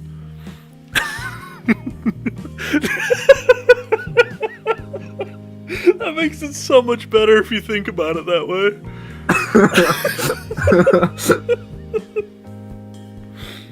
Oh, that's horrible, but I love it. But like, you feel so bad for this character because he's in his brother's shadow. He'll never be the best trainer. He's just getting his ass handed to him in every like known way. He makes it Yeah, to I the do. finale just to get shot down. I do kind of feel bad every time I find him. Like, my times I have to teach you this lesson, old man. Just stay down. And like I like the final fight with him where when you beat him, it just like he like clenches his fist like as he's like really upset, and then he kind of like lets it all go. I was like, that's a very interesting like body language. Yeah. I mean, even in the forest, he does something too, or you could see him getting frustrated, but he like puts it away. He's like, no, I got to be happy for my friend. Also, his final theme was pretty cool as well. It's like this kind of this Brazilian kind of feel to it. I'd say most of the music in Sword and Shield is really good. It's not the best in the series, but I didn't find something I'm like, oh god, this song sucks. Yeah, it's definitely not my favorite. I think a lot of the other games have like much better music, but it does have some pretty good songs. Like, whatever what's her face was the Nessa, the one scientist girl. Oh, Sonya. Yeah, Sonya. Her theme was pretty cool. Like I like the like weird like kind of tech like like electronic like weird hypnotic thing that her theme is. And then like the last Pokemon version of the gym battle theme never ceases to make me like get super hype. The chanting makes it. Oh, I know. And then I love the remixes of Marnie and Hop's theme where it's like their theme, their already established theme, but better because they add like the chanting and more instruments and stuff. So it's weird because the message of Sword and Shield definitely seems to be the old generation is going away, the new generation is stepping up. But they don't capitalize upon that enough. Like they have Sonya's whole storyline with her and her grandma. She's taking her grandma's place. They have Hop trying to usurp his brother from the number one spot. We have what's her face training Bebe to replace her. Exactly. Yeah, it's like they have this the theme popping up multiple times, obviously, but they don't do anything with it. Like you don't feel like you learn anything, or it's not like it's a statement aside from Game Freak refusing to add more Pokemon into it. Which, because it genuinely seems like it's like, oh no, you guys don't get the message. It's about leaving the past behind. It's like, okay, but like, I get that. But why do you leave the shit that everyone wants behind? Yeah, like I don't know. Like I said this multiple times, but like I think I wouldn't have had a problem with them leaving out a crap ton of Pokemon if they took that saved effort and used it. They didn't use that effort that they saved. They really didn't, and they implemented a lot of things that they did so poorly that it's just as bad.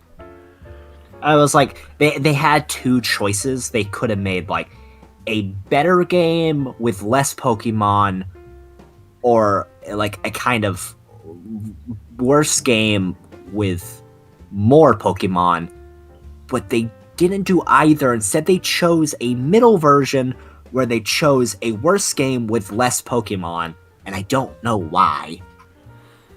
And it's like, because I remember I watched a video of this guy explaining, like he went into the code of Pokemon and explained actually how lazy they are, where like their models are divided up into sections that are labeled. And he said, like, for instance, like Tail Whip or something like that, he pointed out that the tail section has a joint specifically dedicated to tail. So like you could tell the computer move tail and it would just move the tail.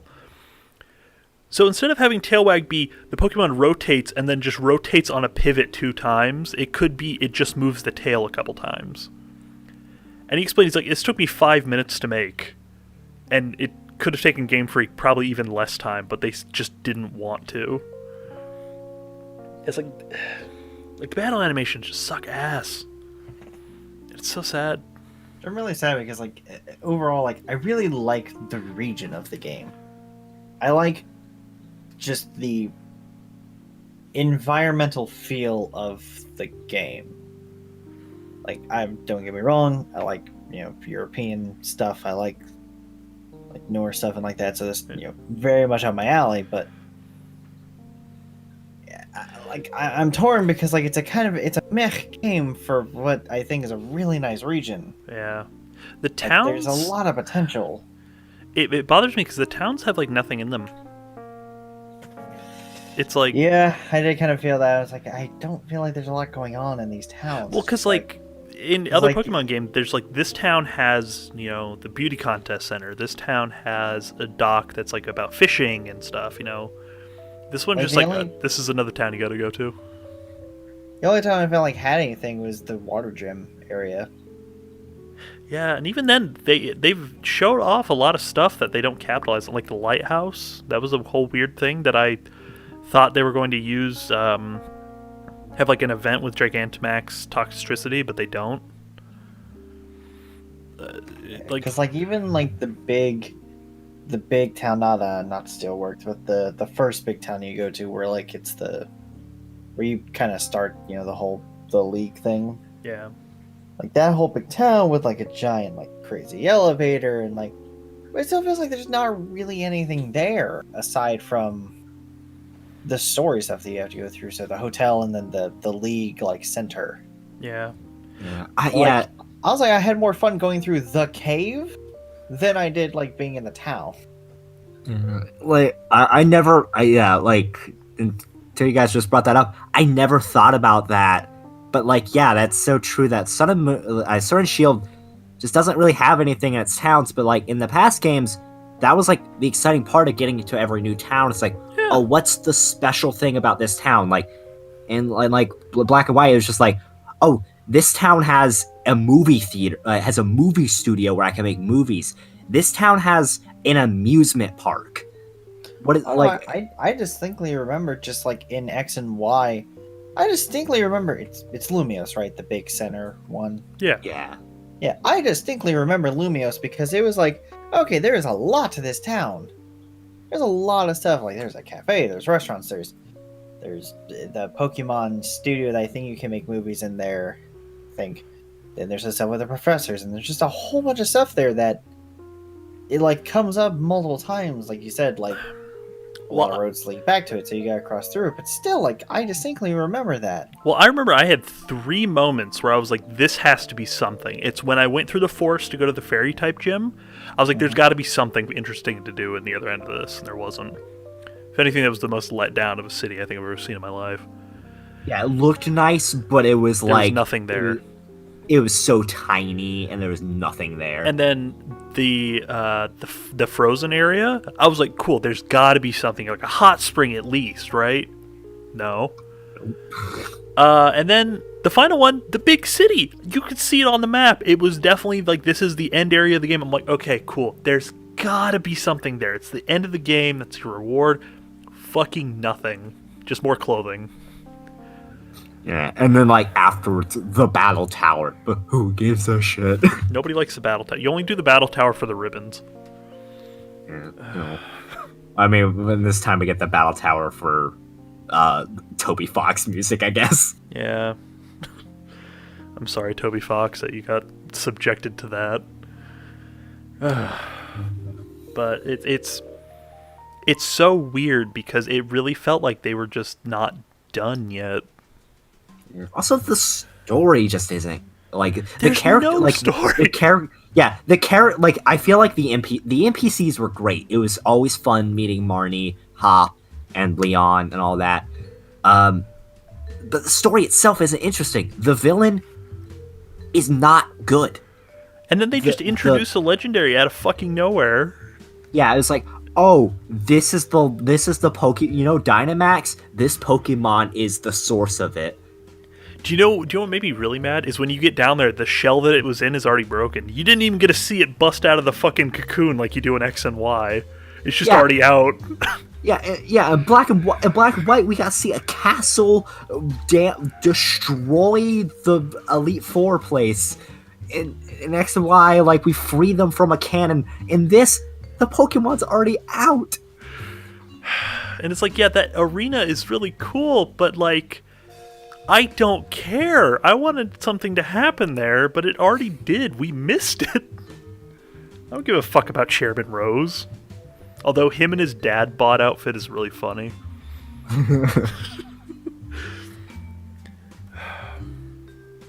It's like Sword and Shield was almost a really good game. Sakura said like a delayed game can be good, but a rushed game will never be good, and it feels like this was a rushed game. But that being said, I'm hopeful, but I don't really have that much hope that the DLCs are going to be good. They might be, who knows? Maybe I'm wrong. Yeah, I can pray. Maybe. I don't know. Like this is my thing, is that usually I feel like with most games, like I feel like it was kind of this way with X and Y and then Sun and Moon, and it was very evident with I think it was very evident with the Phoenix Wright games on the 3DS, is that the first one on a new like generation of consoles tends to feel like testing waters, where it's like not great because like they're still grasping like all of the new ways that they can do stuff, and then the next one is like, well, we kind of figured it out last time, now let's master it. Yeah. So my hope is that whatever game is next, whatever main series or Diamond and Pearl remake on the Switch is good. Yeah. I want them to take this feature out despite them just adding it in. I don't like roaming Pokemon. Like, just them being out and about. Just in, like, the grass. Because, like, okay, I like the big, powerful ones that are just wandering around, like, the open area that aren't in the grass. Because, like, that feels kind of cool. But when, like, you go to that one island off to the side that feels super important but isn't, that has the max den surrounded by, like, the 6 rocks. You know which one I'm talking about? The one off the side of the lake. Yeah. When you go there and it's like a certain weather and there's just like 5,000 of those goddamn golem Pokemon standing in the grass, you're like, what the fuck? That just looks dumb. It's like the thing goes up to maybe its ankles and you're telling me that this thing lives here? Like... oh, God, it... For, like, certain Pokemon I could get, like, you know, maybe Wurmple or, like, you know, bug types. It's appropriate. But, like, giant behemoth monsters just chilling in some grass and refusing to step anywhere else, it's just weird to me. Plus, like, the render distance is really bad, too, so if you're biking fast, you're gonna run into one, which is infuriating. Anyways, I'm sorry. Also just, like, I feel like the wild area was just a bit... the wild area was interesting. I just didn't like the fact that it was just like all in one place. I feel like they should have had multiple wild areas that were split, like around the game world, and not just be like one, like big one just right there. Well, because you had like no routes too. Like they would have had the big wild area, and then they kept up with the size of the routes that they did with the other games. That'd be something, but they're all so short or have nothing in them. And so it feels like they crammed too much into the wild areas. Well, I mean, here's praying whatever the DLC and then whatever comes next is good.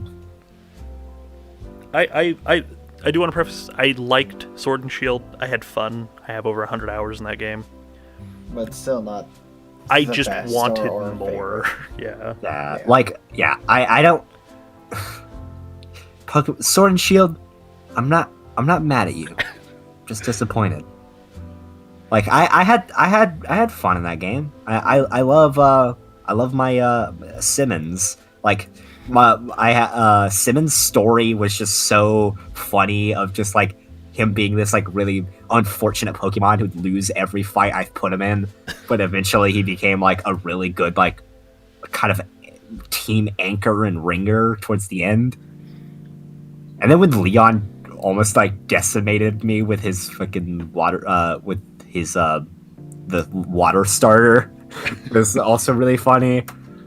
Like there were some great moments. Also, I loved how Team Yell helped you in the end. Like I feel like Team Yell was just kind of trying to mimic Team Skull, and they just weren't as interesting, but they were somewhat funny.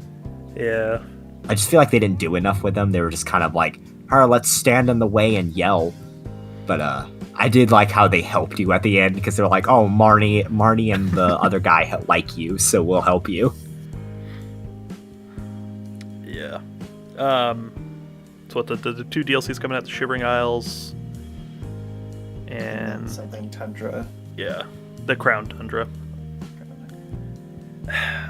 I'm looking forward to, because they said that there's going to be another wild area in the Crown Tundra. And they also hinted at a possible character being there. I'm interested to see who that is. So it's like they have a chance of bringing it back, especially because they really seem like there's going to be kind of a story for the first DLC with Cub Fu. You just say that thing. You just reminded me of that. Like, I was like, what if they just bring back a random character that's just so random? Because then, like, that just reminds me of Sun and Moon, where you randomly meet one of the scientists from Gen 5, and I'm just like, why is this guy here? We need another Oak character. No, it wasn't even like a professor. It was like one of the evil scientists from Black and White who just shows up in Sun and Moon, and he doesn't do anything. And my question was just, why was he there? He's on vacation. So I feel like that's what's gonna happen in Sword and Shield. It's just like, it's gonna be a character that, like, we're just like, why is this guy here? We get the professor from Pokemon Home. God. Yeah, Pokemon Home is interesting. It is... It feels like it really just needs to be incorporated into Pokemon Bank. Like, I'm kind of upset that there's still 2 services. And I want this to be the final thing, but I don't think it's going to be. Because, like, Pokemon Bank was supposed to be the final thing, but now it ain't. Yeah, technology changes. So much we can do. Yeah. I don't know, I'm hopeful with this because they can push updates with this now. Like, updating Bank is a bit more difficult.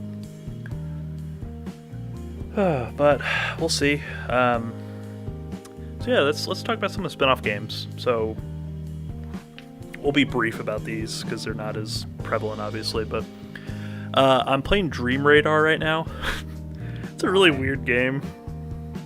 That's just my question, why?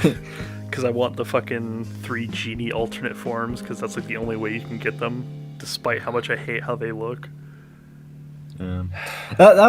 I feel like Dream Radar was interesting, because Dream Radar was like... Because Dream Radar was... Because Black and White came out in the DS era, but Dream Radar was like the beginning of the 3DS era before X and Y. So like it's a 3DS app to use for a DS game. Yeah, because you can only transfer to Black and White too. You can't transfer to X and Y or anything. But that gives your Pokemon hidden abilities, which is really cool because they have some like really cool psychic. Like they have a Muna, Lucario. I think Ralts is in there as well. So it's like you can get these cool Pokemon with like hidden abilities that you normally can't obtain, which is really nice. Oh, and they also have, if you plug in Diamond and Pearl, you can get the Diamond and Pearl box legendaries with hidden abilities that you can't get anywhere else. Which, for those of you who don't know, hidden abilities are just abilities that Pokemon can only obtain through very weird means. That reminds me, the Black and White used to have this really cool thing that you could do where, like, it was like this thing where you talk to this one, like, character, and she would do this thing where, like, she would take your Pokemon and send them into this, like, dream world, and the dream world was, like, it was, like, a website that you played on your computer, and, like, you transferred your Pokemon from the game onto this website on the computer, and you played like mini games for them, like you explored with them, collected items, and then you could meet. I think you could meet other Pokemon and like bring them back with you, and then you would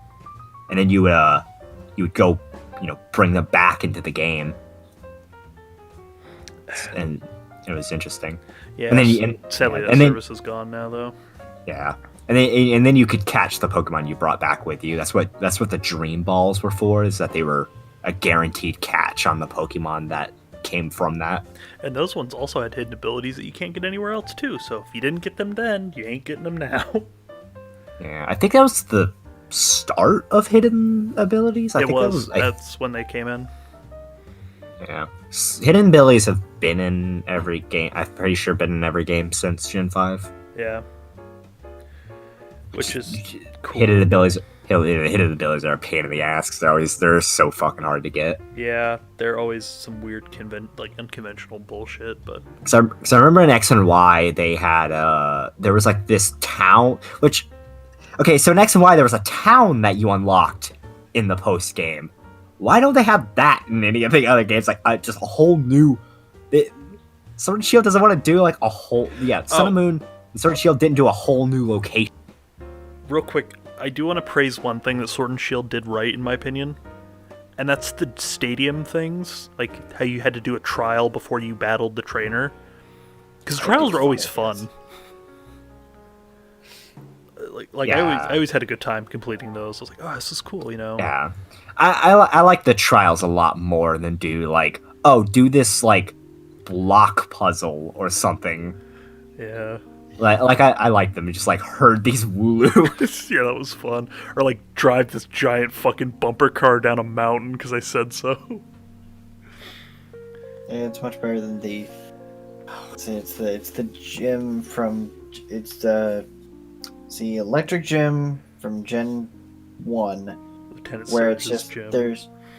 where there's just trash cans, and you just have to go around opening up every trash can until you find 2 keys to turn off electric gates to then battle him. And you have to find them back to back because if you don't, they turn back on. Yep. The multiple times they've had quiz shows, like a Diamond and Pearl had one, and then Citron's gym in Lumio City was also a quiz. And then there's also like there was also Let's Go. Yeah, and then there's also like the ninja who's like his gym was just an invisible maze. Yep, I remember that one. That was Gen 3? That was Gen 1. I just finished Let's Go, so that was definitely Gen 1. I feel like Gen 3 had a crazy gym like that. I can't remember it. Because in Gen 3, your dad is a gym leader, right? Yeah. I feel like it was that one. Like, I feel like whatever that gym was had a crazy... I don't think he had anything, because I remember you took Wally out to catch that fucking Ralts, and then he gave you a Zigzagoon, and you're just like, go catch a Ralts, and it's like, okay, Dad. Yes, father. Yes, father. Going back to the side game. Yeah, well, let's talk about Let's Go. I like Let's Go aside from the catching thing. I feel like it's a really good remake. Yeah, it's a little cartoony compared to Sword and Shield, but like how everything looks feels better. And so yeah, the moves are still a bit but they're better than Sword and Shield. And then, you know, every single battle has a custom area to it. Like if you're battling in an office, you're battling in an office area that's really cool looking, and like all the gyms feel really unique. Like Giovanni's fucking room that you fight him in is the most badass thing I think I've ever seen in my life. And you know, they changed up some stuff, they added some stuff. It's a really good remake. I just don't like the catching bullshit because I feel like it kind of ruins the game. That is my gripe. Yeah, it's kind of a very niche and weird game that they decided to come out with. I feel like if they just did what they did with the legendaries, where you have to battle them before you can catch them, I feel like if they would have done that, and then gave you the option, hey, do you want to catch this thing? And then you can go into the catching mode, I feel like that would have done a hell of a lot better. But just the fact, like, oh, legendary, oh, you can, or like, oh, Pokemon, oh, catch it, oh, no. I mean, I put, aside from the actual, like, catching mechanic, I put Let's Go into just a category of it's just a precursor for Sword and Shield. And when I put it into that context, it makes more sense to me, because if you take them separately and treat them as individual games, Let's Go just seems like a bit of an oddity, because it's another remake of Gen 1 with some stuff that we see in the newer ones, but it's more of a question of why is this here until you put into the context of, well, they're trying to get a new generation of kids into Pokemon. Well, do you know what's even worse? Because it's a nostalgia trip, Yeah. and it's introducing stuff that you'll see in the new one that you'll get. Well, you know what's even more of an actual one. What's even worse is you can have Pokemon follow you in Let's Go. You can't do that in Sword and Shield. I'll never stop looking at them as individual games because I don't feel like Let's Go set me up for Sword and Shield It's at a all. very different No, feeling. for us, it doesn't. But I feel like their whole thing with Let's Go was supposed to be more for child kids. friendly. Exactly, because you I hook see. in you use Gen 1 to get the people who played Gen 1. You make it more kidsy and cartoony so that it's more appealing to kids. Now you have the double whammy of nostalgia. Parents wanting to show their kids what they used to play, but it still looks good for the new kids. Bam, there you go. Sword and Shield comes out, get the kid their new Pokemon adventure. I don't know. I just feel like that's being a bit apologetic of trying to like group two kind of bad games together. It's like, oh, it's one good game, but no. No. Do not get me wrong. It is not one good game. I'm just saying, in a context, it makes sense. They're not great games. They're games, but don't get me wrong. Putting them together does not make either one better. It does not make their total better. But I feel like if they made a Let's Go Johto, I feel like it'd be a pretty good game, honestly speaking. I can hope, at least. I don't want them touching Johto like that. I don't want them touching Johto. Like, Too many fond memories of Johto. I don't want them anywhere near it now. yeah, don't mess with Johto like that. Like, I don't want another Let's Go game. Like, it's just so like niche and weird. We don't need another Go. I would only accept it if they literally just gave us Soul Silver again, just with updated graphics for the Switch. Speaking of strange It. remakes, Mystery Dungeon. Oh, there we go, into Pokemon Coliseum.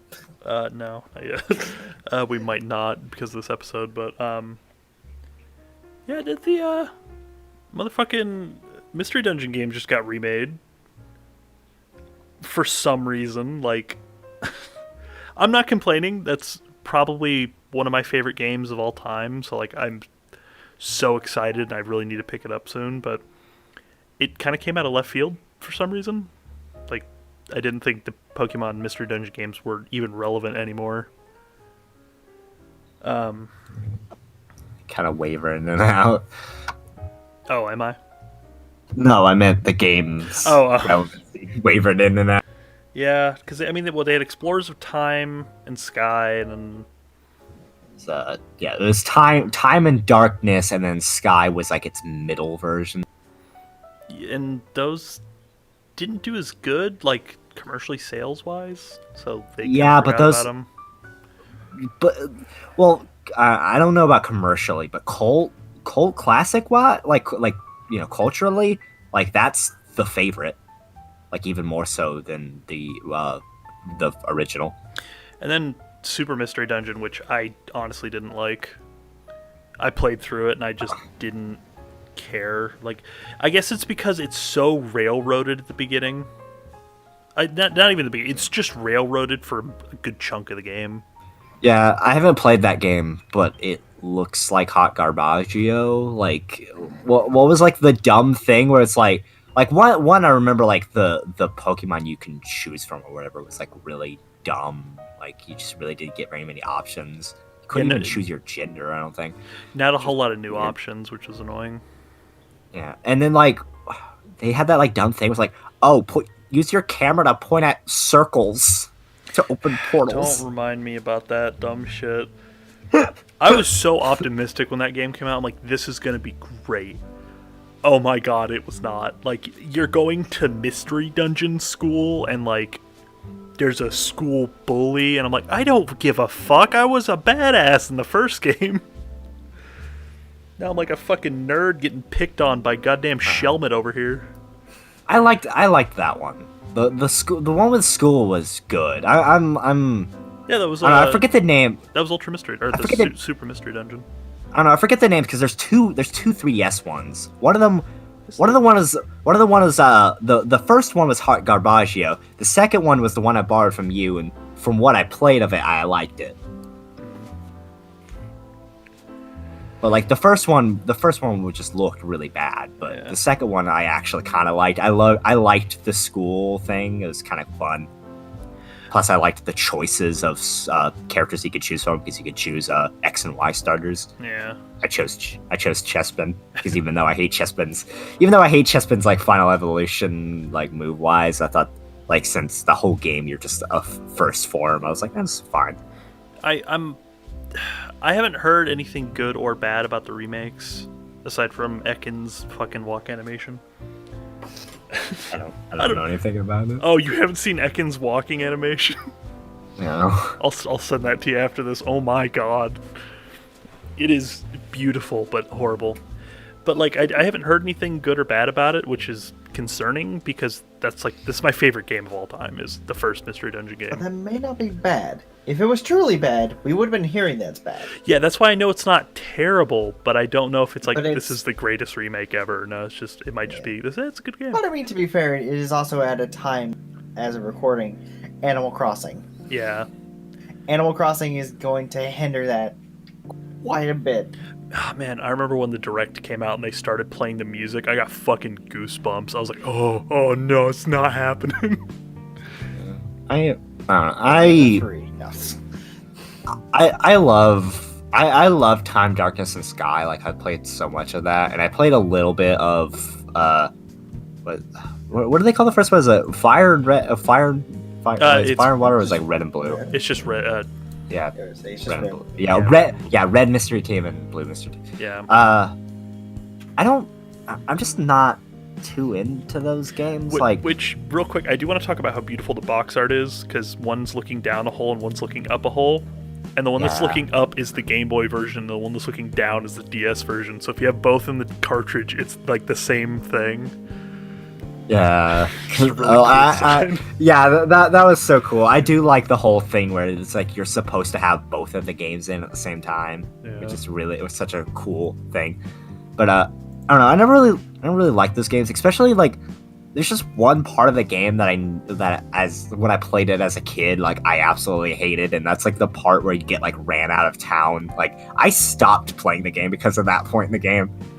Like that point kind of ruined the game for me.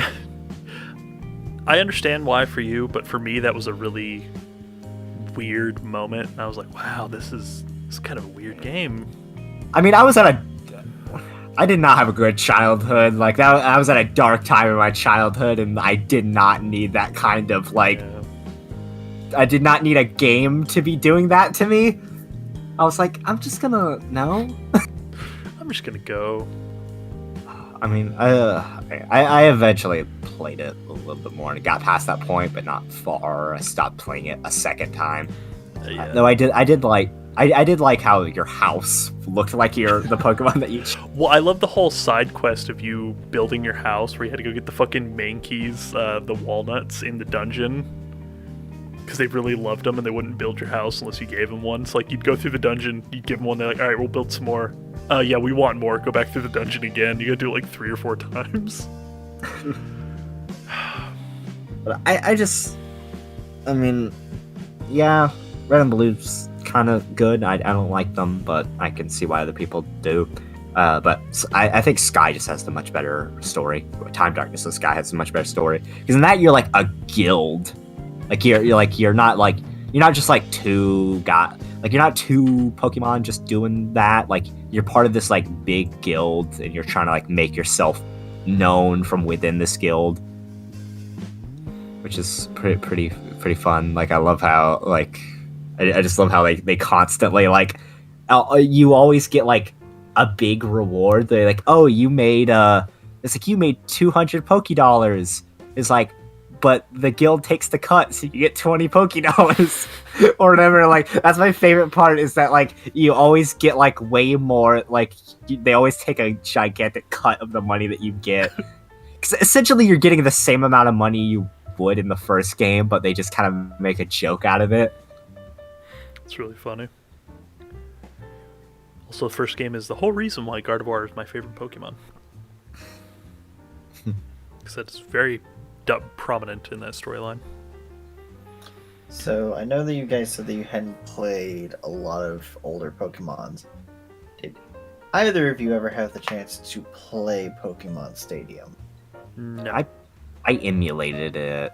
I didn't play a whole lot. I kind of just fucked around with mini games. I didn't really play the main bit. Why you play it, to be honest. I love Pokemon Stadium. It is not for the actual combat. It is all for the mini games. Those mini games are amazing. I forget about 2. I don't remember if 2 had better mini games. I distinctly remember a when I lot of heard, them. yeah, it did. I remember playing both and enjoying the hell out of some mini games. I'm going to be playing Coliseum here in the future. I just don't know when. So I've heard that those are good games, but not the greatest. They got fucking Mirror B in it, which is the greatest Pokemon character of all time. Don't at me. Oh yeah, his theme song is so good, and then he just rocks Ludicolo's. He's such a good character. So dumb. Yeah, but I actually really do want another Stadium or whatever the spiritual successor was, like Revolution or whatever they called it. I just want like another just straight up, it's just like a battle one again, and just like include all the Pokemon and make it look really good. Like just have it just be battles and make it look really good, like Revolution did. And because like I like those games. Like I love the I just like how good they look, and I love the announcer because the announcer is just so cheesy. It's like oh, that one hurts. It's like he's not gonna be getting up for that one. It's like the announcer is so cheesy and corny. It's like I love it. I need more of that. I have such fond memories of playing there's one that where you're a Rattata and you're on a conveyor belt. Obstacles pop up. You do that. Play freaking Ekans ring toss, so you're just Ekans flying through the air trying to catch onto milk bottles. There's a sushi. I think it's like a sushi eating thing. Like the sushi's on a conveyor belt and you got to get the sushi and eat it. Oh no, sorry, you're a Lickitung and you have to try and get points, and sushi's equal points, but there's some bad sushi. And so it's all about you trying to get the sushi that you need and avoiding the ones you don't. There were some crazy mini games I remember there. I always remember having a lot of fun with it. Do you know... Hold on, I gotta double check my fucking... Okay, I'm right. You know what really weirds me out is that fucking Lickitung is a Gen 1 Pokemon. Yeah. For some reason, I do not see it as that. I see it as like a Gen 2 or 3. It has a baby evolution Gen... No, it doesn't. In Gen 4, it got an evolution, not a Licky. Oh, that's right. It didn't get a... That's right. Which it evolved by knowing the move Lick. Which it should, but alright. I don't like its evolution. I mean, I don't like Lickitung to begin with. It's fucking creepy. I like Licky's design. I think it's better than Lickitung. Yeah, and then there's a lot of weird Pokemon. Like, I mean, just a quick run through of weird Pokemon side games, because there's so many. It was we got what was it? We got Hey You Pikachu. We got Pokemon Channel. We got a DS had a couple weird racing ones. We got Pokemon Trowsy. I don't know if you remember. Yeah, Pokemon Rumble. I don't know if you remember this, but that weird Sengoku era tactical RPG that just sort of had Pokemon in it. Pokemon was just kind of a weird part of it. No, I don't know about this. You don't remember that? It was on the DS. I think it was in the Diamond and Pearl area. It was I think it was a kind of a crossover with a different series, and it was a Sengoku era tactical RPG with Pokemon. That's weird. And then we have the Coliseum games. We got Pokemon Snap. yes. Oh god, I forgot about Snap. Snap is good. That's a good game though. Why can't we get just okay?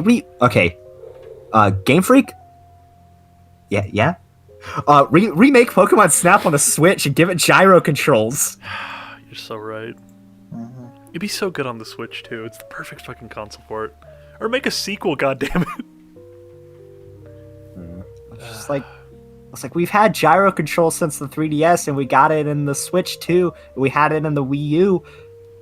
Make a Pokemon Snap remake or a sequel, Game Freak. I mean, Pokemon Go's no substitute, obviously. Pokemon Go's a lot of fun too, which a lot of people got into for a long time. Like 2016? Fuck.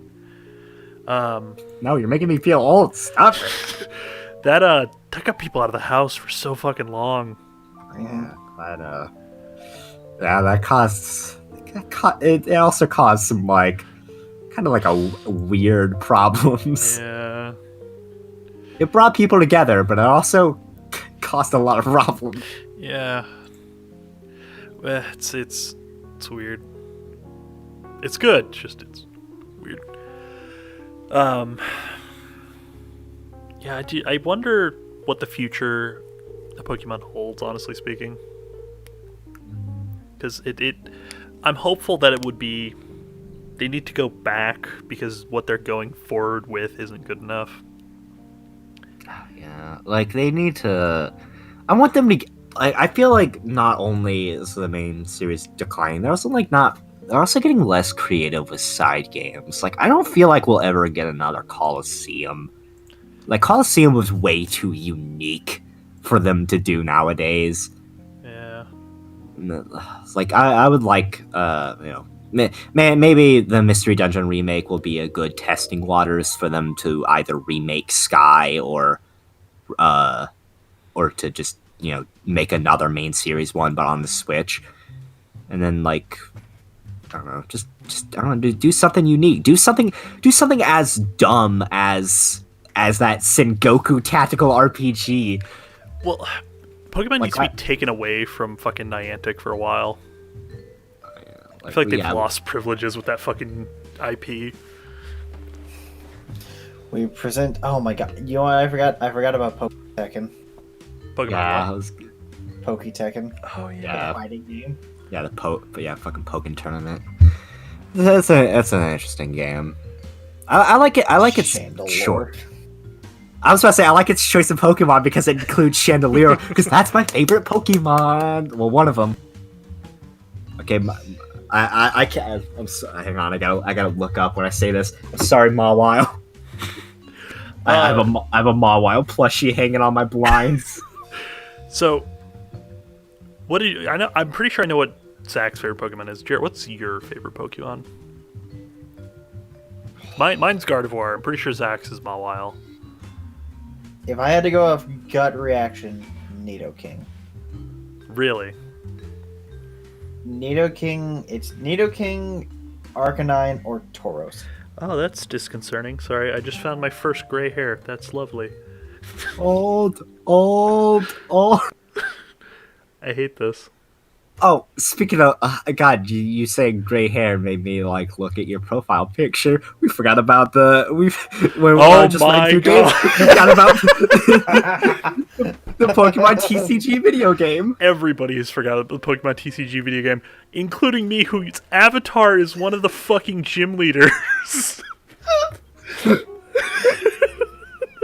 It's a commissioned picture of a Pokemon character, and we forgot about the game. Oh god, because I never think about this because no one ever uses it and or thinks about it. I remember I was watching a video once and they brought up the game and they just showed a screenshot of it and I was like, huh, it's really weird that they got my profile picture there.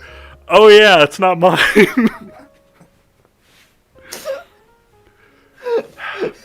Some fever dream that you made of a Pokemon character. Well, because the TCG is a weird concept because it's a trading card game that's now in the fucking Game Boy handheld, so it defeats the purpose of it being a trading card game. Like, apparently it was good, but, like, it's a weird thing. I can't believe you're literally your profile picture Yeah. that Ooh. was commissioned because there's no art of that character. There's zero art. If anybody wants to draw porn of this character, it will be my profile picture forever. I will fucking love you forever if you draw any porn of this character. The entire screen is just going to be your profile picture, and then on the side just the reference picture. It will be now. There's like 3 photos of this man. There's the 2 ones that are official and the one that I got commissioned. Draw porn of this man.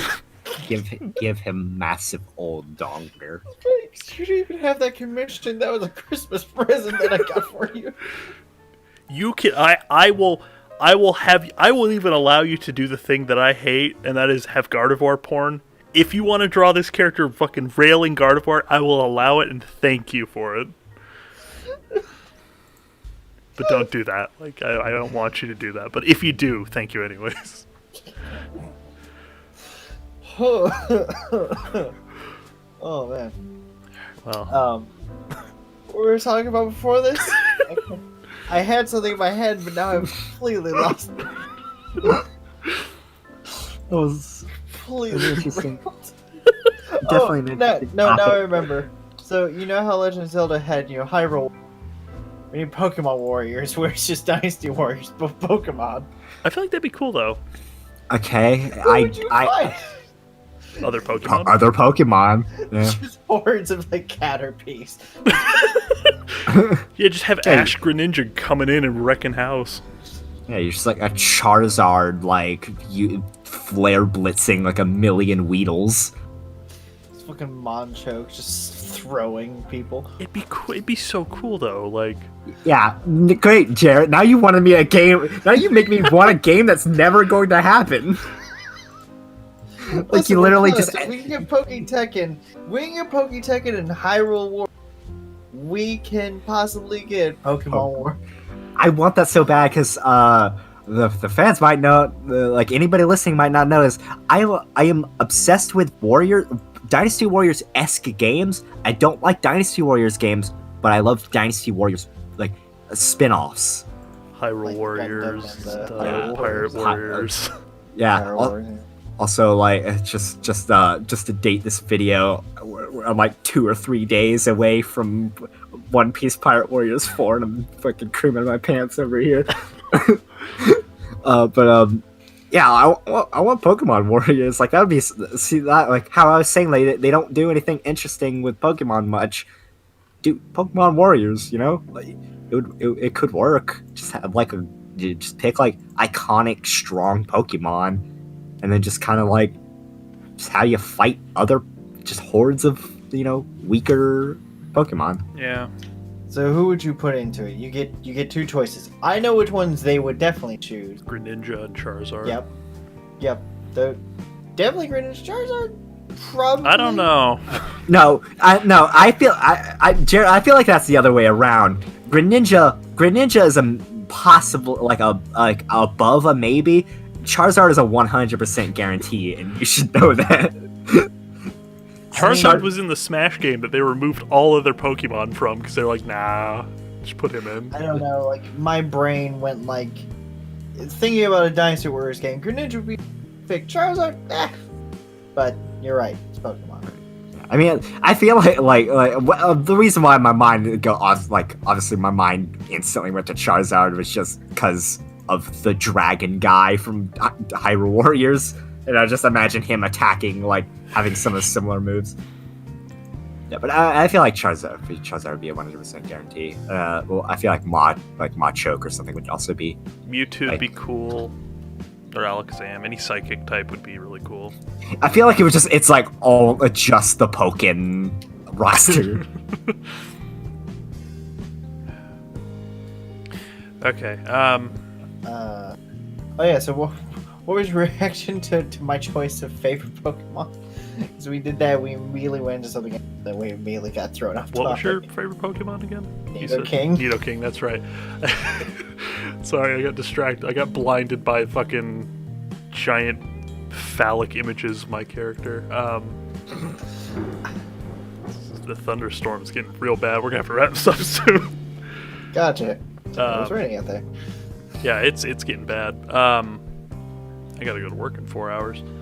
So, yeah, I mean, Nidoking's just a weird. I thought it'd be like Growlithe or something. I was expecting Nidoking. I mean, Arcanine, like literally, like my gut reaction is always my top hero. It's always Nidoking, Tauros, and Arcanine. So,